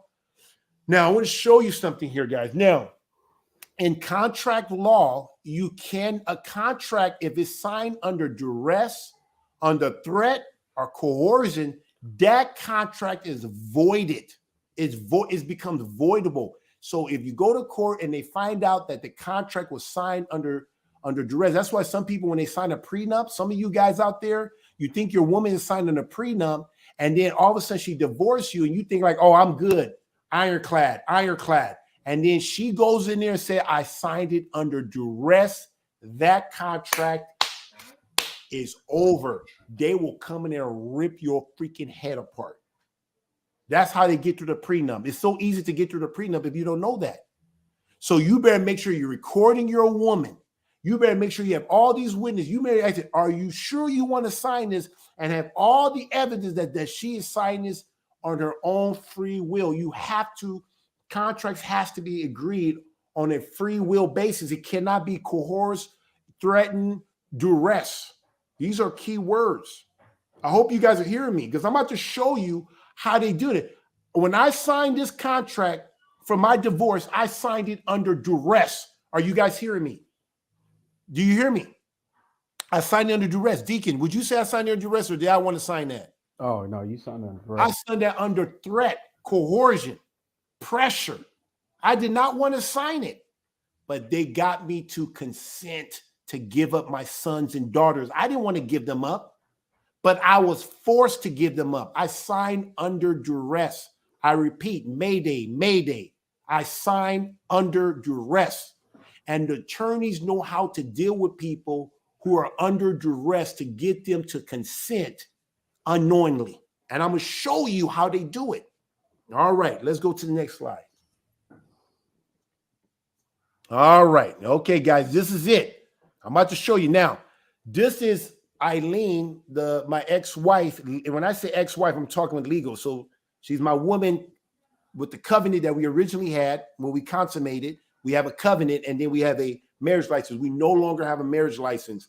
We are no longer under jurisdiction. So that whatever is left of it, because I still got children, not sons and daughter, but children with her legally. So, but there's something there, but I don't want to get complicated here. So anyway, this is her testimony. Now, in every court, when you're going through this stuff, they want to make sure that this was done free will. And they ask you a line of question. This is a normal protocol, okay? So this is Eileen's attorney asking her, okay, A is answer and Q is the question. So the question here, number 3, I'm glad they have it here. Number 3 says, did anybody threaten or coerce you or place any undue influence on you to get you to sign this? Number 5, Eileen says no. And that, you always want to keep your answers short. They really don't like you talking much, and they train you before you go into the stand on how to answer the question, keep it simple. Number 6, that signature, is it a voluntary signature? These are key things. They need to know that she gave her free will. So they got to ask it. Correct? Yes. Her answer, number 7, yes, it is. I want to go through, let me see, so going back and forth. Okay. Okay, so you guys see that. So Eileen literally, so I want to show you guys this stuff to show you that she is the one that petitioned it. She voluntarily signed this contract. Okay. Now, you can say, well, Kabir, you agreed to it. Some people would say, well, you agreed to it. I'm going to show you that I really didn't agree to it, but I did sign it under duress, under undue influence. Okay, go to the next one. Don't go too fast. Let me just see. I want to see if there's something I want to show them. Keep going. Okay. You can go to the next page. All right, now, this is my testimony, page 42. This is my testimony. This is my attorney crossing or examining me. Because they didn't cross. But this is my attorney asking. This is my attorney. I'm not even being cross-examined. Look how he asked me the question now, okay? Let me go to 8. It says, you also understand that part of the marital settlement agreement, she is going to be able to claim the children on tax exemption. Is that correct? Yes, sir. Okay. Now, 12. Look how they asked me the question to see how I signed it. So now the attorney knows that I'm fighting every single step of the way. I am literally, I'm dragging my feet. I am like, fighting if you guys been following me, you know I fought every step of the way within my legal rights or whatever I knew, and I was ignorant to a lot of things. And so my attorney knew I was under duress. He knew that there was a lot of pressure. He knew we talked for hours, and all I did is end up paying him money for it. I ended up paying him a lot of money for it. So he got paid for my little counsel session. You think he counseled me? Yeah, he counseled me all right to my death. But I'm still alive. Hallelujah. Okay, number 12. Look how he asked me the question. This is the question. And you understand, highlighted number 12, and you also understand that you did sign this agreement today, correct? Okay, yeah. I mean, how would you answer the question? I'm looking at my signature. I'm like, yes. He's sure. Yeah, I did sign it. Duh. Yes, sir. Okay. Now he's very sly. Look what he says here now. He doesn't ask me the same question they asked Eileen. This is how he asked me. That is your signature on page 11. What am I to say? I'm not a liar. Yes. Yes, sir. That is my signature. Are you guys seeing this? Deacon, do you see it? Is it just me? They didn't ask you if you did it under coercion. They didn't ask me if I was under coercion. They don't even want to know that, because if he would have asked, they asked her that. Because when I went up there, I was waiting for the same question. I'm like, I was I was under duress. You can't talk because they didn't hold you in contempt. Yeah, they asked you a question very specifically. They was and the way he did it, he just kind of, and I didn't even know what was happening to me, and said yes. And that's why, and I may have a Patreon account if I want to go deeper in here for people who are really serious minded, because I don't want to put this in the public, but that's why I do certain things. Anybody that knows me and I've worked with, you know why I do certain things, because if I'm ever in this situation again, I will be able to say, no, sir. Are you hearing me? No, sir. Those who don't put it on there, don't put it in the chat room, you know what I'm talking about. But that's why I do what I do, so I can say no, sir, because of this wicked ass stuff right here. I hope you guys see this stuff right here. That's how my attorney asked me a question. So is he there? Is he my advocate? He's not my advocate. I only have one advocate, and that's Yeshua HaMashiach, Jesus the Christ. Hallelujah. And you asking the court. Okay, we can go into the next thing. Anyway, I just want to show you guys that. Just the difference. Concrete. I'm making this concrete. How far should I go down? What was this about? Let me see. Okay, stop. Okay. Go back to the letter. Okay, hold here. I want to show you guys something. Go back to the you don't have to go back. Just stay right here. So, guys, this has to do with focus on the family, telling us that we need to submit to our government. And I'm here to tell you, Christianity is a secular religion. Come on. Let me say that again. Christianity is a secular religion. The court system belongs to Christianity. It's a Christian system. Literally a Christian system. This is what they do. That's why if you ever get a divorce or you're going through a marital settlement, you run to your Christian church, your Christian pastor. That's why they say hands off, because the power invested in them by the state of wherever they're in. That's why they can't do anything about it. They want to direct you to the courthouse and let them do it. We don't deal with these matters. If you at Straightway and you want to divorce your woman, even, and that's the only way that's going to happen. If a woman wants to leave, but that has to be adjudicated at Straightway Truth Ministry, and we follow Torah. We follow Torah. It's very, very simple. We hear the thing, boom, boom, and then boom. But that man is really he can leave his woman. Now, if he wants to be a part of the ministry, we got to hear it, make sure everything is right. Or the woman said no, but we adjudicate matters. But here in Christianity, the court system do it. And I want to show you that the court system is secular. I'm going to show you that Christianity is secular. Now, let me show you this. Keep going. Okay. All right. Now, this is me pleading to stop. This is me pleading to the court. I'm here trying to bring the Bible, guys. Matter of fact, go down a little bit. Go up. Go up to the. I just want to just kind of get this context, guys. Okay. They're using words that I didn't even know at the time. Right here. Number 2. This is the judge. Go up. Let me see. Go up. Okay. This is the judge. He's just saying right here. He says, this has no bearing on any of us personally. This is me talking. I'm here talking. I said, I'm here trying to make a plea like, Your Honor, this can only go to a 501c or to a church. I don't understand. I don't understand the law because I'm a financial advisor. I don't know how you guys are having jurisdiction over my, I had a donor advisory fund. It was money I donated, and then there I can dictate where it goes. And I've been doing it my whole marriage. My wife had nothing to do with that. But they were going to split it 50-50. And I'm here making a case. Why is this being split in half when always been me that's been determining where that goes? This sounds like me because it's me. So I don't have to read it. Because it was you. They actually type word for word. This is based off of my sweat equity. I understand how the court works. I understand 50-50, but I just don't understand. And I'm using bad words here, guys. Forgive me. I was new. This does not benefit her. Why does she want the donor advisory fund that's meant for charity to give to church? I wanted to give it to Straightway, but now she's taking half.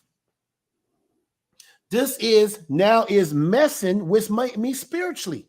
So I don't know if you can. I'm appealing to the court, appealing to you, court. Please have mercy on me, guys. I pulled all the stops.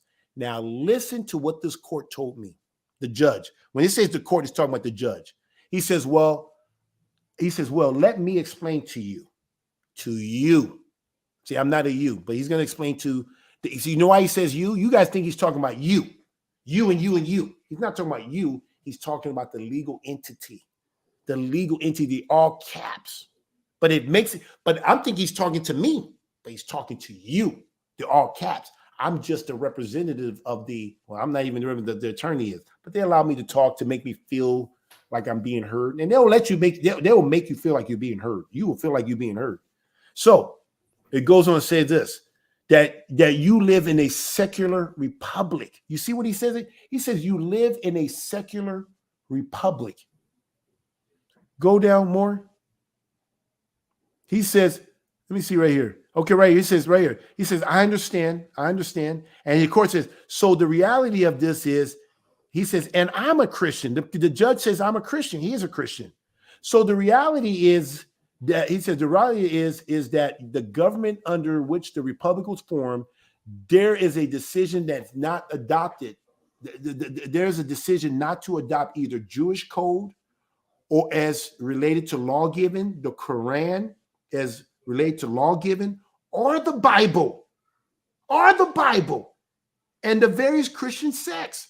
So what the founders did is when they created our government, they basically said, you, the entity, may practice your religion in any way you choose, but you will be governed by the laws that apply to all faiths. That's the secular republic.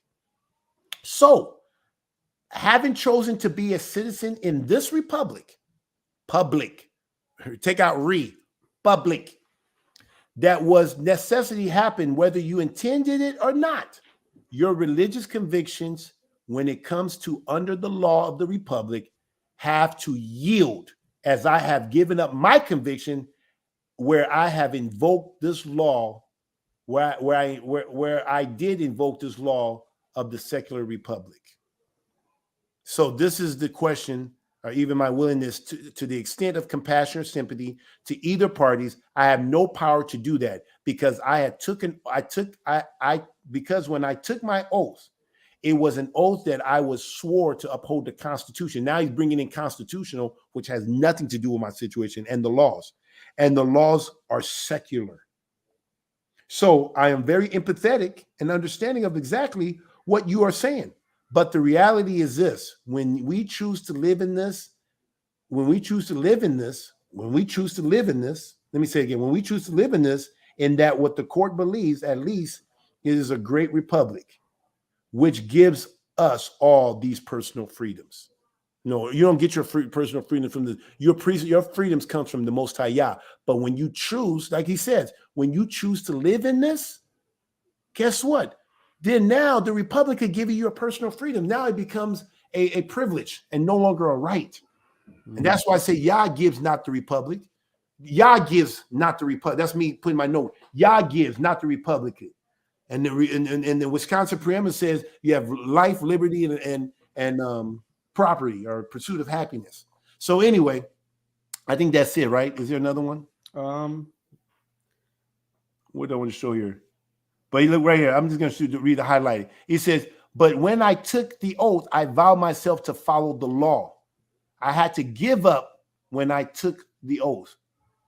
So he says, so I tell you, hold on, go back. So I want to tell you that under no circumstances is there anything that I will do up here in any case based on the views of what I want, because I have given that up. I see he gave it up. He knows he gave up his right. I didn't know. He gave it up knowingly because he gave an oath. I didn't know because I have to give that up when I took the oath. And that's okay. That's it. Okay. I think that's it. Is that it? Yeah, that's the last page. Okay. So guys, this is why you do not want to make a covenant. It's very, very dangerous. Very dangerous. Is there anything else I wanted to cover in here, or that was it? That's it, Elder. Okay. Guys, this is so long and so in depth. I hope if you guys like this, please, guys. I see a lot of comments here. I don't know, but anyway, guys, I just wanted to show you guys that you may think you're smart. You may be reading a little bit books here and there until you've actually gone through it. They are very sneaky and they know how to deal with people. So the best thing you can do is don't even go into their court. I don't even want to go to their court system. That's not my church. I don't want to have anything to do with the court system.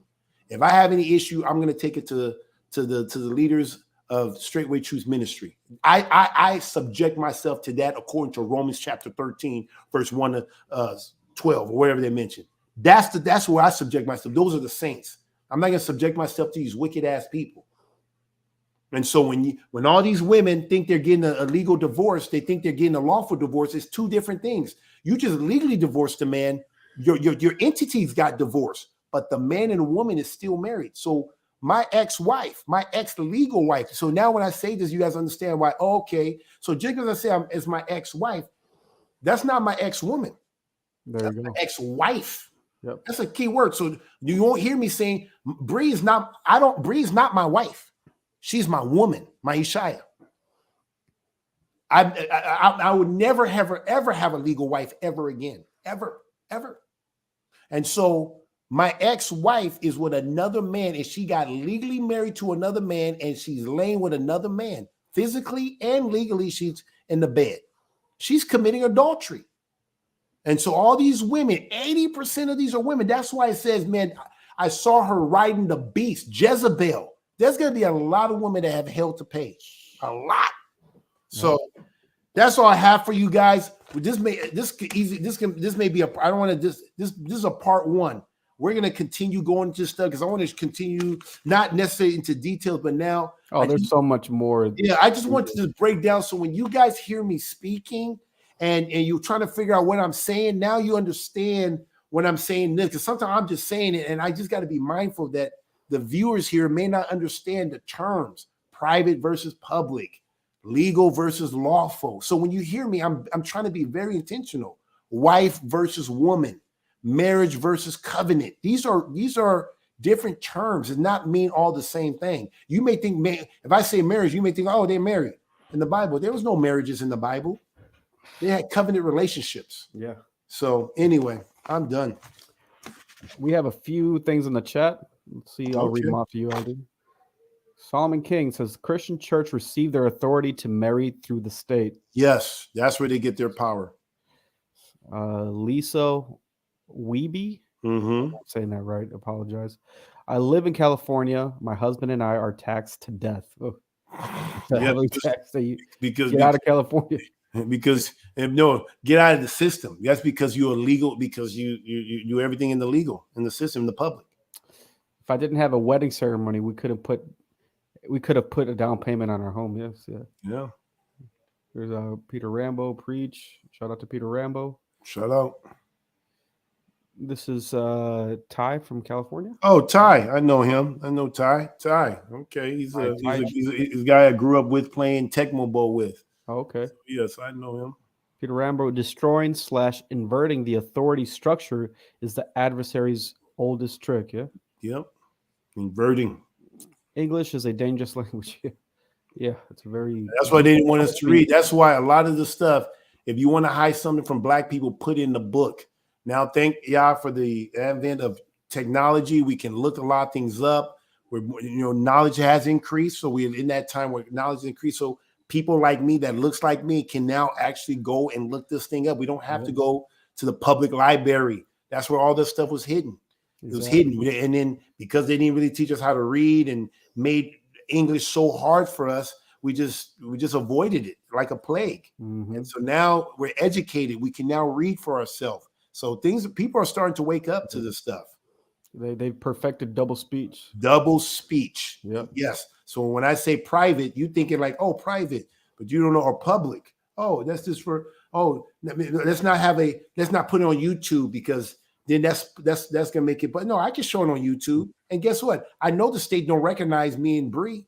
I know, because when we had our baby, I was invisible to them. Yep. Because I wasn't the legal father. I am not the legal father of my two sons, but I am the father. Isn't that crazy? They call it English spelling. Yeah. Spell. It's a spell. Yeah. So we got corporations are dead persons. Yep, that's right. Sister Aya says wisdom beyond. Hallelujah. Hallelujah. So should have asked the black robe Baal priest judge why he was wearing black. Yeah. That's why I wore black today, just to kind of. Yeah, the judge is definitely a Baal priest. That's for sure. Yep, that's it. He's a Baal priest. Yep. I learned my lesson. I won't ever make another covenant with this government. Good. Hallelujah. Never. And guys, I'm telling you. So when Focus and Family is telling you to go get a marriage license, they're telling you to go against what Yah told his people not to do. So they're telling you who they belong to. By their fruits, you would know them. Focus on the Family is a church of Satan. Yep. Straight up. The last one here, great stuff. Peter Rambo again. Great stuff.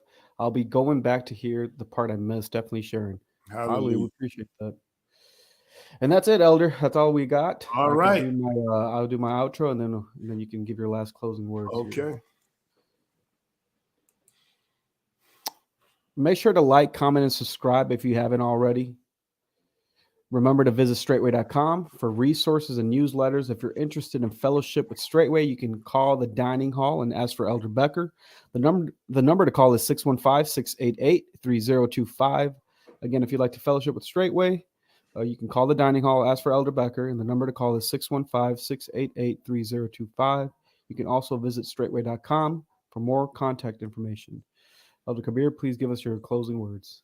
All right, guys. I thank you guys for being with me for another 6 day going into the Shabbat here, and I appreciate your support. Please share this, guys, with everybody. Get the word out, guys. We need to start that. We're not going to destroy their system. This is not meant for us to destroy the system. We need to start understanding words mean something. Words matter. Now, I know when we're talking among ourselves, we can talk, but you got to be very mindful when you're talking to people in the public, like public servants. Anytime they got a uniform, automatically you got to start thinking differently. You can't be just throwing words. Matter of fact, the less you say, the better. It's really the less you say, because those are the stuff that they will use against you in the court of law. So anyway, I hope you guys learned a lot. I hope this was beneficial.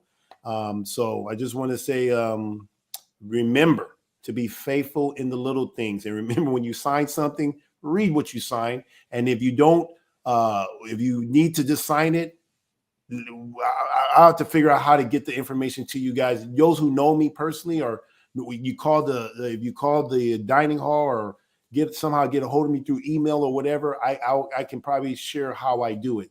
But I'm gonna be wise in who I share, because I don't even know who's listening to me. So anyway, but be faithful in the little things, and shalom, shalom.